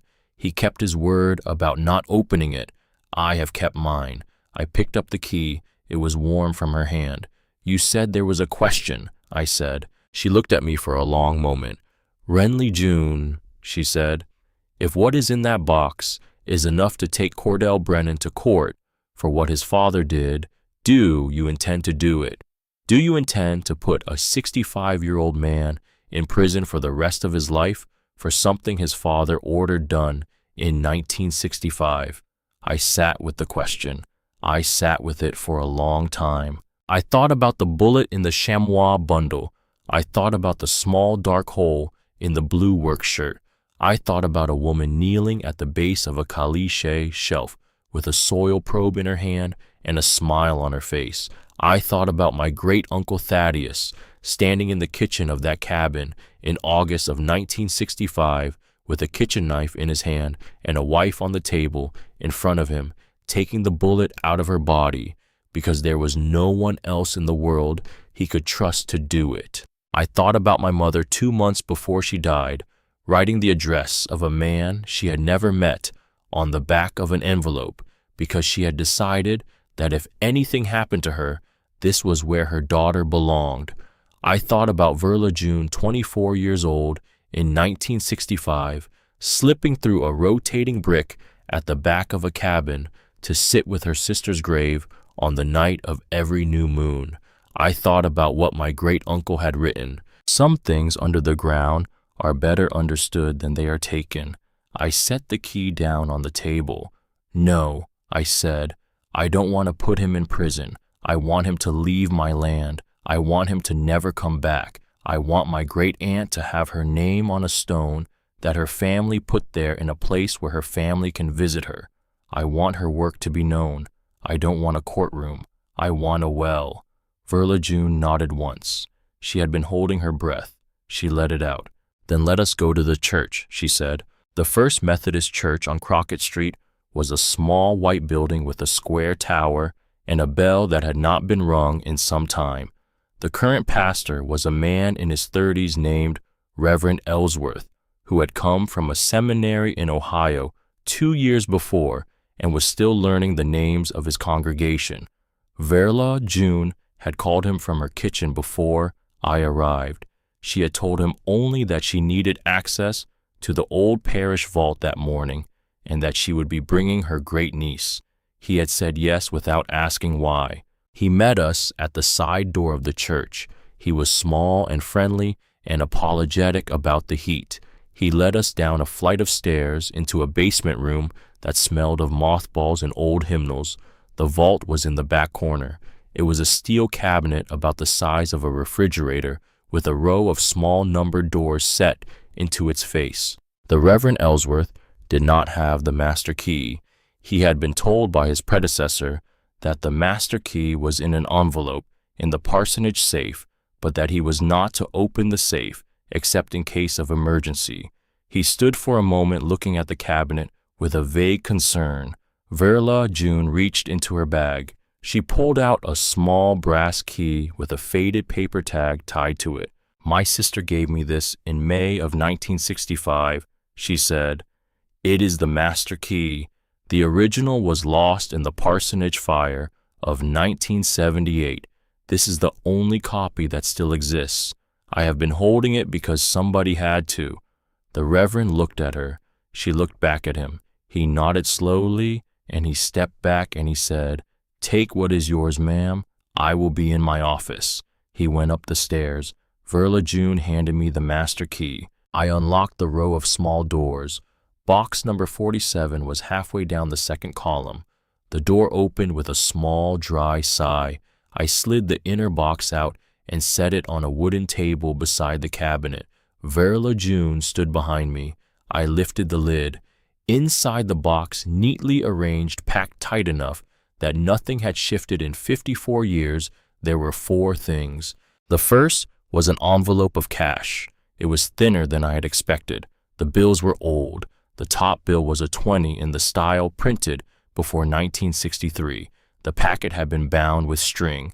There was a note paper clipped to the front in Odessa's handwriting. 4 emergencies, for the land, for whoever needs it. I did not count the cash yet. The second was a manila folder. Inside it was a typed geological survey report on stationery from a firm in El Paso, dated June of 1964. 64 pages. The cover sheet read, "Subsurface Hydrology, Assessment, Halloran Parcel, Culver County, Texas. Prepared at the request of Mrs. Odessa M. Halloran." I flipped through it. The report was thorough. It identified the water lens at 114 feet. It estimated yield at 6 gallons per minute sustained. It marked the location at the base of the Caliche Shelf. And then on page 41, it identified a second location, a second water source, 340 yards north of the first. Same depth, same lens, estimated yield 7.2 gallons per minute sustained. I stared at page 41 for a long time. Odessa had mapped 2 water sources. She had buried one of them under her own name. She had left the other for whoever came after her. The third object in the box was a deed. It was an old deed. It was a transfer of ownership of 40 acres in Culver County, Texas, dated April of 1965, 4 months before she died. The transfer was from Odessa May Halloran to a person whose name was left blank on the deed. There was a notation underneath the blank in her own handwriting, "To be filled in by my husband or by whoever he designates as worthy of this land, not to be filed until the right person is named." She had transferred the land out of her name into a future name she would never know. She had been preparing. She had been preparing for the possibility that she would not live to see the water come in. She had been preparing for me. The fourth object was a letter. It was sealed in a plain white envelope. On the front in her handwriting, "To the one who comes after." I picked it up. My hands were shaking finally after 2 days of being steady when they had a right not to be. "Verla." June put her hand on my shoulder. "Read it later," she said. "In the cabin, not here. The order matters." I nodded. I put the letter in my shirt pocket beside the note from the night before. I closed the box. I locked the door. I gave the master key back to Verla June. We carried the cash and the survey report and the deed up the stairs in a small canvas bag the Reverend had given us. He met us at the side door. "Was there anything you needed help with, ma'am?" he said. Verla June shook his hand. "You have already helped, Reverend," she said. "More than you know." We drove back to my land in her Caprice with my F-150 following behind because she said she wanted to be there when I drilled the well. She said she had waited 54 years to see it happen, and she was not going to miss it for anything in the world. We counted the cash on the kitchen table of the cabin. There was $4,300. Old bills, 20s and 50s mostly, a few 10s. Odessa had set aside, in the spring of 1965, what a young woman with no income of her own could quietly set aside without her husband knowing. It was not a fortune. It was the savings of a woman who had been preparing for the possibility that her husband might one day need help she would not be alive to give him. I sat at the table with the money in front of me, and I did not say anything for a long time. Verla. June poured me a cup of coffee from a thermos she had brought. That covers the casing, she said. That covers the screen and the pump and a season of beans and flour. That does not cover Cordell Brennan. It does not cover the tax bill, I said. No, she said. The tax bill is going to have to come from somewhere else. Buford will tell us where tomorrow morning when you go into the store. He has been thinking about it for a month. He will have an answer for you. Today is not for thinking about the tax bill. Today is for drilling the well. The tax bill cannot be paid until we know what the parcel is worth. And we do not know what the parcel is worth until the water comes in. I read Odessa's letter that afternoon, alone in the cabin, with the door open and the wind moving through the screened south window. The letter was short. It was 4 paragraphs. The handwriting was the same handwriting I had now seen on a journal page and a soil sample jar and the back of a photograph and the front of an envelope. To the one who comes after it began, I do not know your name. I do not know if you are a man or a woman. I do not know if you are blood to me or to my husband, or if you are neither, and the land has simply chosen you the way it chose me. I am writing this in April of 1965 because I have begun to be afraid. There is a man on the next parcel over who has been watching me for 2 years now. He stands at his fence line in the morning with a rifle in his hand, and he watches me walk to the caliche shelf to read my plants. He has not said anything to me. He has not threatened me. He has only watched. But I know what he wants. He wants what I have found. He cannot take it from me without taking me, and I have begun to suspect that he is willing to do that. If you are reading this, then I was right about him, and I was not able to outwit him. I am sorry for that. I was not given the time. I wanted very much to drill the well myself. I wanted very much to see the water come up. I wanted very much to grow pecans on this land. There are 5 places near the cabin where the soil would hold a pecan tree if it had water. I have marked them on the back of this page. If you can plant them, please do. I have always loved pecans. My mother made pecan pie at Thanksgiving every year of my childhood. I would like there to be pecan trees on this land when I am gone. I have left you what little money I could set aside without my husband noticing. I have left you the survey that proves what is under the ground. I have left you a deed that you can fill in with your own name when you are ready. I have left you the second water source, which my husband does not know about because I did not want him to be tempted to use it before he understood what it was for. The second water is for you. The first water is for me. You will understand what I mean when you see them both. I do not believe in curses. I do not believe this land is cursed. I believe this land has been waiting. I believe the land knew before any of us did that the right person would come, and I believe the land has been keeping its own counsel until then. You are the right person. The land has told you so by showing you these pages. Believe what the land tells you. Trust the work. Walk the bearings. Read the vegetation. The desert teaches nothing in a hurry, but it teaches everything to whoever is patient enough to listen. I learned this from my mother, who learned it from hers. I am sorry I cannot teach it to you in person. With my love and my trust, Odessa May Halloran. April 4th, 1965. On the back of the page in her hand, there was a small diagram of the area around the cabin with 5 small X's marking the spots where pecan trees would grow. The X's formed a rough semicircle around the south side of the building. They were spaced about 20 feet apart. I folded the letter. I put it back in the envelope. I put the envelope in the tin box with the journal pages. I went outside. I stood in the dust in the late afternoon heat, and I looked at the 5 spots where she had marked the soil for pecan trees. I walked to each one. I knelt at each one. I pressed my palm flat against the ground at each one. The soil was warm. The soil was dry. The soil was waiting. The next morning, I drove into Van Horn and sat on the stool in Buford Tate's hardware store and laid the situation out on the counter the way Verla had told me to. $4,300 in old bills, a survey report from 1964, a deed in Odessa's hand, $41,000 in back taxes due in 60 days. A man named Cordell Brennan, who had idled behind my truck while I knelt at his stepmother's grave. Buford listened without interrupting. When I was finished, he set his coffee down. He pushed the survey report back across the counter toward me. "The well first," he said, "then everything else." "How?" "You have $4,300. You have a hand auger with sharp threads. You have a survey that says the water is at 114 feet. You have Odessa's bearings and Odessa's depths.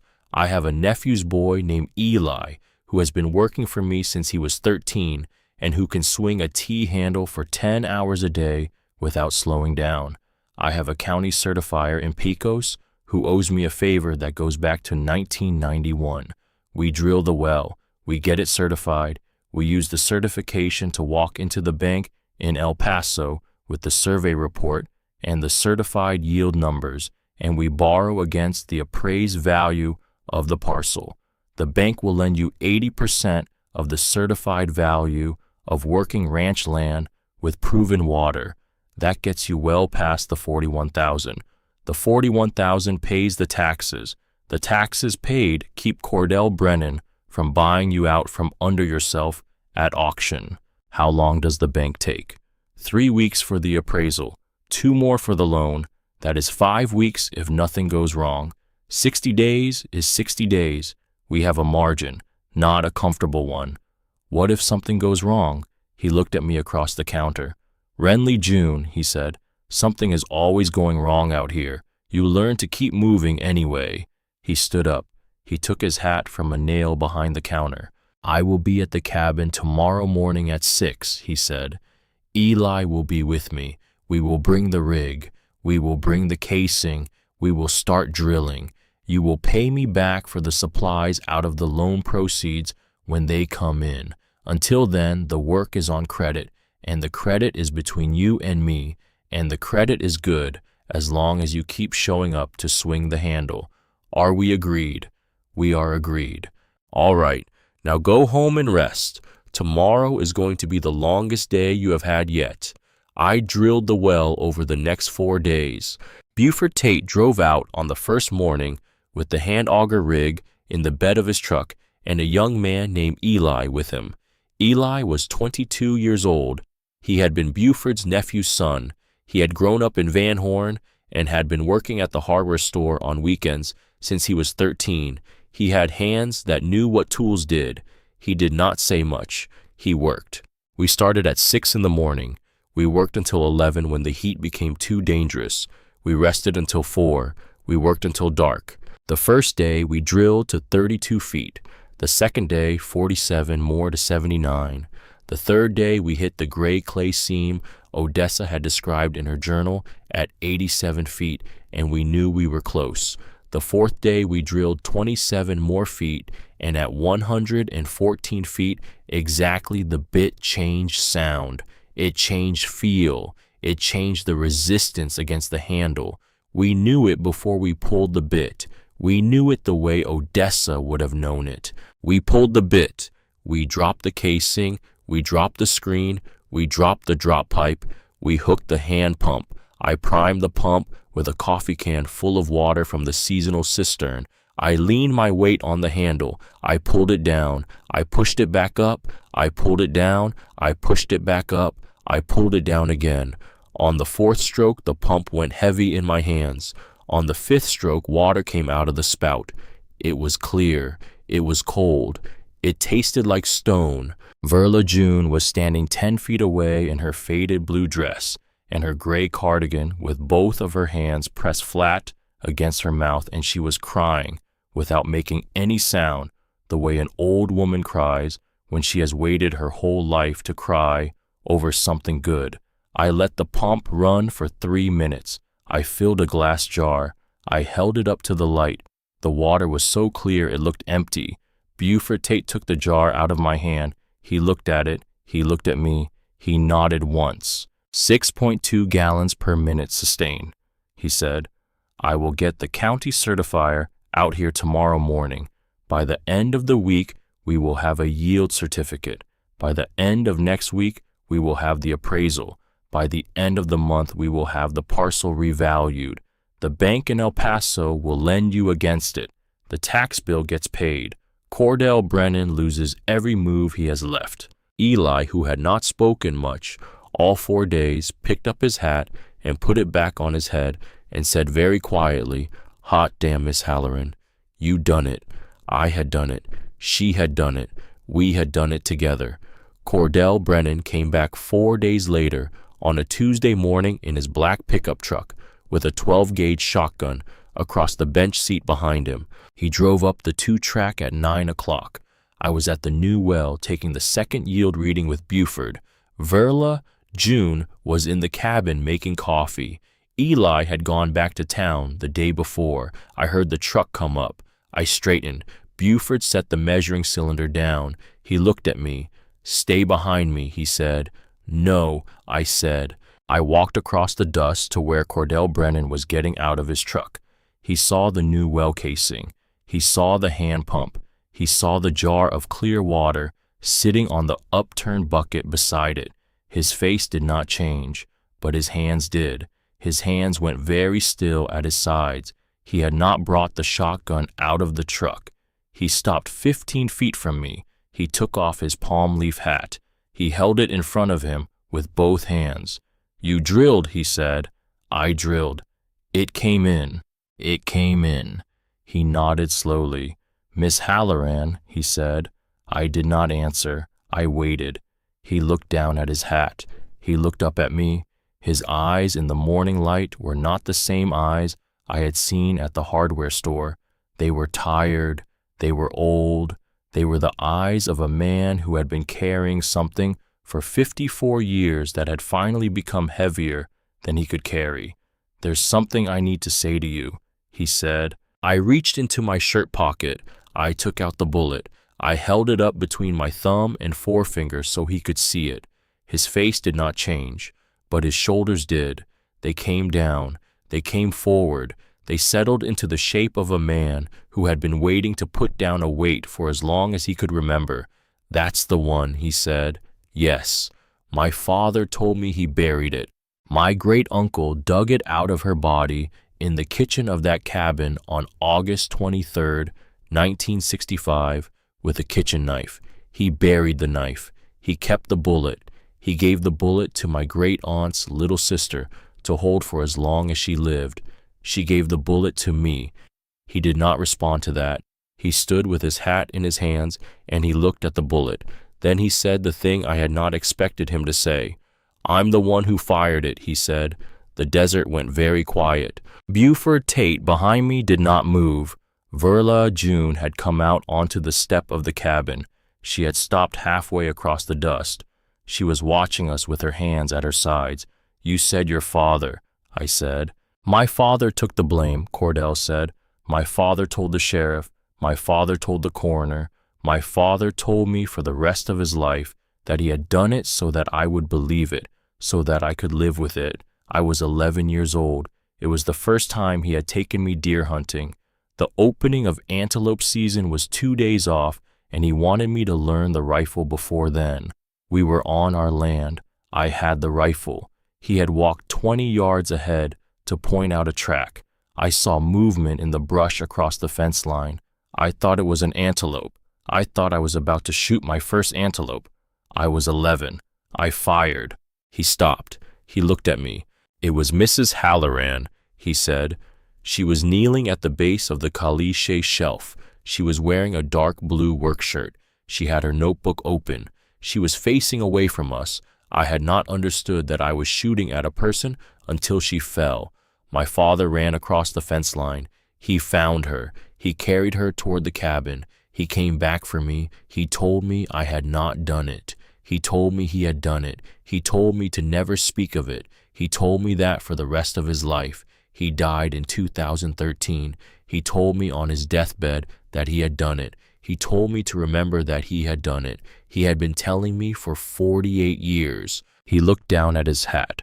I have been telling myself for 54 years that he had done it, he said, and I have known every day for 54 years that I was the one who pulled the trigger. I have stood at his grave every Wednesday night for 6 years. I have asked him every Wednesday why he made me carry it. I have asked him why he didn't let me tell the truth when I was 12 or 20 or 40. I have asked him every week. He has not answered. He looked back up at me. I am going to answer you, Miss Halloran, he said, because you are the one who deserves the answer. I killed your great aunt. I did not mean to. I was a child with a rifle on a fence line, but I killed her. My father covered it for me. He spent the rest of his life making sure nobody could prove it. He bought judges. He bought the sheriff. He bought the newspaper. He bought the cemetery committee. He made it so that there was no place on this earth where the truth about your great aunt could come to rest. And I have lived in that lie for 54 years. He was crying. He was not making a sound. The tears were coming down his face in 2 slow lines. I'm asking you, he said. I'm asking you what you want me to do, because I cannot bring her back. I cannot make my father not have been my father. I cannot give you 54 years that nobody can give, but there is a piece of this that I can give. You name it. You tell me what it is, and I will do it. Today. I looked at him. I held the bullet in my hand. I thought about everything that had brought me to this moment. The drive in the heat, the lock that opened with a sound like something letting go, the footprints in the dust, the rotating brick, the tin box, the letter that began whoever finds this, the journal in 2 hands, the photograph, the bullet, the cornbread on the front step, the pages in the green canvas notebook, the safety deposit box, the cash and the survey and the deed, the well, the water, the clear cold taste of stone. I thought about Odessa May writing her letter in April of 1965 with a man at her fence line, watching her with a rifle, knowing that she might not live to see her water come in, but writing anyway because she believed the right person would come. I thought about what I wanted. I thought about it for a long time. Mr. Brennan, I said. Yes, ma'am. I want 3 things from you. Anything. The first is $41,000. That is the tax bill on this land. You will pay it, not to me, directly to the Culver County tax assessor. You will pay it by the end of this week. You will not put your name on the receipt. You will pay it in cash. You will tell the assessor that you are paying it on behalf of the Halloran estate anonymously. When that is done, you will bring me the receipt. I will keep it. Done, he said. The second is a piece of paper. You will sign a notarized statement. The statement will say what you just said to me, that you fired the shot, that your father covered for you, that the death of Odessa May Halloran on August 22nd, 1965 was a hunting accident caused by an 11-year-old boy on the Brennan property, and that the cover-up that followed was orchestrated by your father, Royce Brennan, with the cooperation of the sheriff of Culver County and the coroner of Culver County and the editor of the Van Horn newspaper. You will sign this statement. You will date it. You will have it notarized. You will give me the original. I will keep it. I will not file it. I will not show it to anyone. It will sit in a safety deposit box in a bank in El Paso for as long as you live and for as long as I live, and when both of us are dead, my heirs will know what to do with it. He nodded. Done. The third thing is the land, I said. You will sign a quitclaim. You will give up any right present or future that you or your heirs might have to this parcel. this water, or any portion of any adjoining land that was once owned by my great-uncle, you will agree not to contest any boundary, any easement, or any water right pertaining to this property for as long as you live. Your son, when he inherits your ranch, will inherit the same agreement. He will know nothing of why he is bound by it. He will only know that he is. Done, he said. That is everything I want, I said. If you do those 3 things, you will never see me again. I will never come to your land. I will never speak your name in this town. I will never tell anyone, living or dead, what you just told me. The bullet will stay in my box. The statement will stay in my box. The truth will be a thing that you and I and Verla June and Buford Tate know, and that nobody else will ever know, and that will follow each of us to our graves and no further. He stood with his hat in his hands. The tears had stopped. The shape of his shoulders had changed. The thing he had been carrying for 54 years was beginning very slowly to come off of him. Why, he said. Why what? Why won't you take me to court? Why won't you put it in the paper? Why won't you take what you could take from me? I held the bullet up between us. Because I'm 18 years old, I said, and I have a piece of land with water under it, and I have a great aunt I never met buried at the foot of the Caliche shelf, and I have a future to plant pecan trees in, and I do not have time to spend the next 10 years of my life in a courtroom in Culver County, Texas, fighting an old crime that nobody is going to be able to prove except by the word of the man who committed it. My great-aunt did not leave me a courtroom. She left me a well. She left me a deed. She left me a letter that said the land knew before any of us did that the right person would come. I am the right person, and the right person knows when to stop digging. He looked at me for a long time. Then he put his hat back on his head. He turned. He walked to his truck. He opened the door. He paused with one hand on the frame. Miss Halloran, he said. Yes. My father told me the day before he died that he had spent his whole life trying to make sure nobody ever found out what he had done for me. He said the only thing he had ever wanted in return was for me to remember that he had done it, to remember every day. He said it as if it was a gift. I have not been able to forgive him for it. I have never been able to forgive him for what he made me into. He paused. I do not know if what you have just given me is forgiveness, he said. I do not think I deserve forgiveness, but I think you have given me something, and I am going to spend whatever years I have left being worthy of it. I want you to know that. All right, I said. He got into the truck. He drove away down the 2-track. The dust hung in the air behind him for a long time. Cordell Brennan paid the tax bill that Friday. He brought the receipt to the hardware store and gave it to Buford Tate, who brought it to me at the cabin the same afternoon. The receipt was clean. The notation on the bottom read, "Paid in full, anonymous, on behalf of the Halloran estate." The county assessor had signed and dated it. He signed the notarized statement on the following Monday. He delivered it to me in a sealed envelope in front of Verla, June, and Buford Tate on the front step of the cabin. I did not open the envelope. I drove to El Paso the next morning. I rented a safety deposit box at a bank on Mesa Street under my own name. I put the envelope in the box. I have not opened it since. He signed the quitclaim 2 days after that. The well was certified the following week. The parcel was reappraised. The new appraisal came in at $187,000. I borrowed $12,000 against the parcel from the El Paso bank using the certified yield numbers and the survey report as collateral, the way Buford had said. I paid Buford Tate for the casing and the pump and the labor and the 4 days of Eli's time.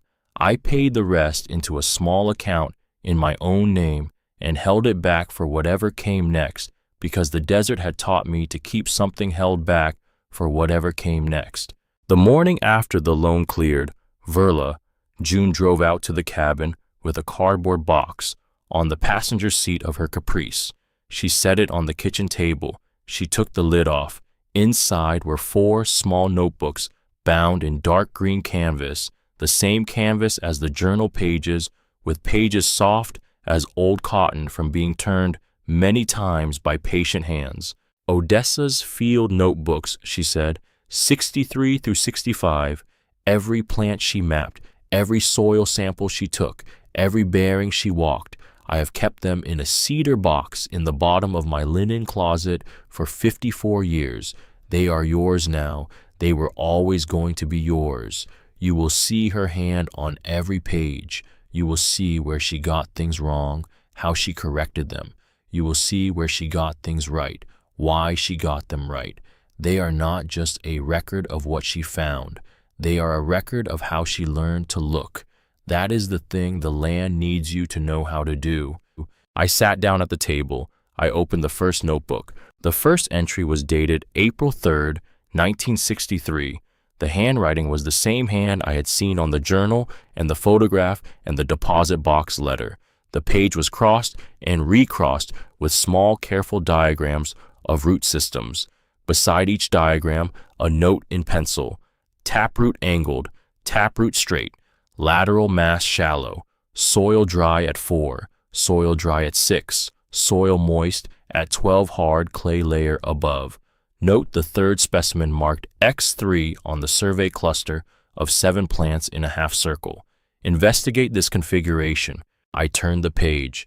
The next entry was a vegetation map of the northeast quadrant of the property, drawn freehand in pencil with each rabbit brush, plant numbered, and located by compass bearing from the corner posts. I had read about this in her journal. I was looking at the work itself now, the original, the notebook that had ridden in her apron pocket for 2 years while she walked the bearings and read the plants and learned what the land was hiding under itself. I put my hand on the page. I did not say anything. Verla June watched me. She would have wanted you to have these the day the water came in, she said. I held them back 1 extra day because I wanted you to feel the well first before you opened the notebooks. The well is what she did. The notebooks are how she did it. The order matters. I nodded. I closed the notebook gently. I am going to learn from these, I said, the way you learned from her. I know you are, Verla June said. That is why I waited. She moved out to the cabin in October. She had been alone in her house in town for 54 years. She brought her clothes and her rosemary pots and the green canvas notebook and a framed photograph of Odessa May taken on her wedding day in May of 1953. We hung the photograph above the wood stove. We put the rosemary pots on the south windowsill where the light was good. We set the 4 field notebooks on the wooden shelf that had been notched into the adobe wall 65 years ago by my great-uncle's hands, beside the 3 glass sample jars Odessa had labeled in her own pencil in a row that made the inside of the cabin look like a small museum of a single patient woman's mind. Buford Tate drove a stonemason out from Pecos the first week of November. The stonemason brought a slab of pale limestone the size of a small dinner table. He set it at the base of the caliche shelf 280 paces from the northeast corner post on the bearing of 312 degrees magnetic. He carved the inscription by hand. He carved it slowly. He worked for 3 days. The inscription read, Odessa, May Halloran, 1932-1965. She knew where the water was first. There was no other text. There were no other dates. There was no other name. There was nothing on the stone to suggest how she had died or who had killed her or why she had been buried in this particular spot, under this particular shelf, in this particular drainage of cursed-looking ground. There was only her name. There was only what she had done. Verla. June stood at the stone the day it was set. She put her hand on the top of it. She did not cry. She had finished crying. She had used up the crying she had saved for 54 years on the day the water came in. She turned to me. She has her name, she said. She has her name. Now plant her pecans. I planted the pecan saplings the week after Thanksgiving. The ground was cool. The air was clear. The wind came down off the Sierra Diablo with the smell of snow in it from somewhere far away. I dug the 5 holes by hand. I dug them deep. I broke up the caliche at the bottom of each hole with a steel bar. I mixed the backfill with the compost Verla June had been making in a wooden bin behind the cabin since the day she moved in. I planted the saplings one at a time. I tamped the soil firm around each one. I watered each one from a 5-gallon bucket I filled at the new well. The saplings were small. They were maybe 4 feet tall. Their bark was thin and green. Their leaves were already gone for winter. I stood at each one when I was done. I told each one whose tree it was. The first tree was for Odessa May. The second was for Thaddeus. The third was for Verla June. The fourth was for my mother. The fifth was for the woman I had not yet become, the one who would be standing in front of these trees 20 years from now when their trunks were thick enough to lean against, the one who would harvest the pecans in October, the one who would teach the next girl in this family how to read the vegetation and walk the bearings and put her hand on the cool ground at the base of a caliche shelf and feel the water moving under it. That one was me. That one would always be me. That one had begun the moment I crossed the cattle guard in July of 2019 at the age of 18 with $63 in my pocket and would not be finished until I was the old woman writing my own letter to whoever came next 50 years from now in the same handwriting that ran in this family, in the same hand that had begun on a kitchen table in Culver County, Texas in the spring of 1965 with the words to the one who comes after. The mountains had gone the color of plums by the time I walked back to the cabin. Verla June was on the step. She had a cup of coffee in each hand. She held one out to me without saying anything. We sat together on the step. The windmill turned its slow, uneven circle. Somewhere out past the dry wash, a coyote called once and another answered.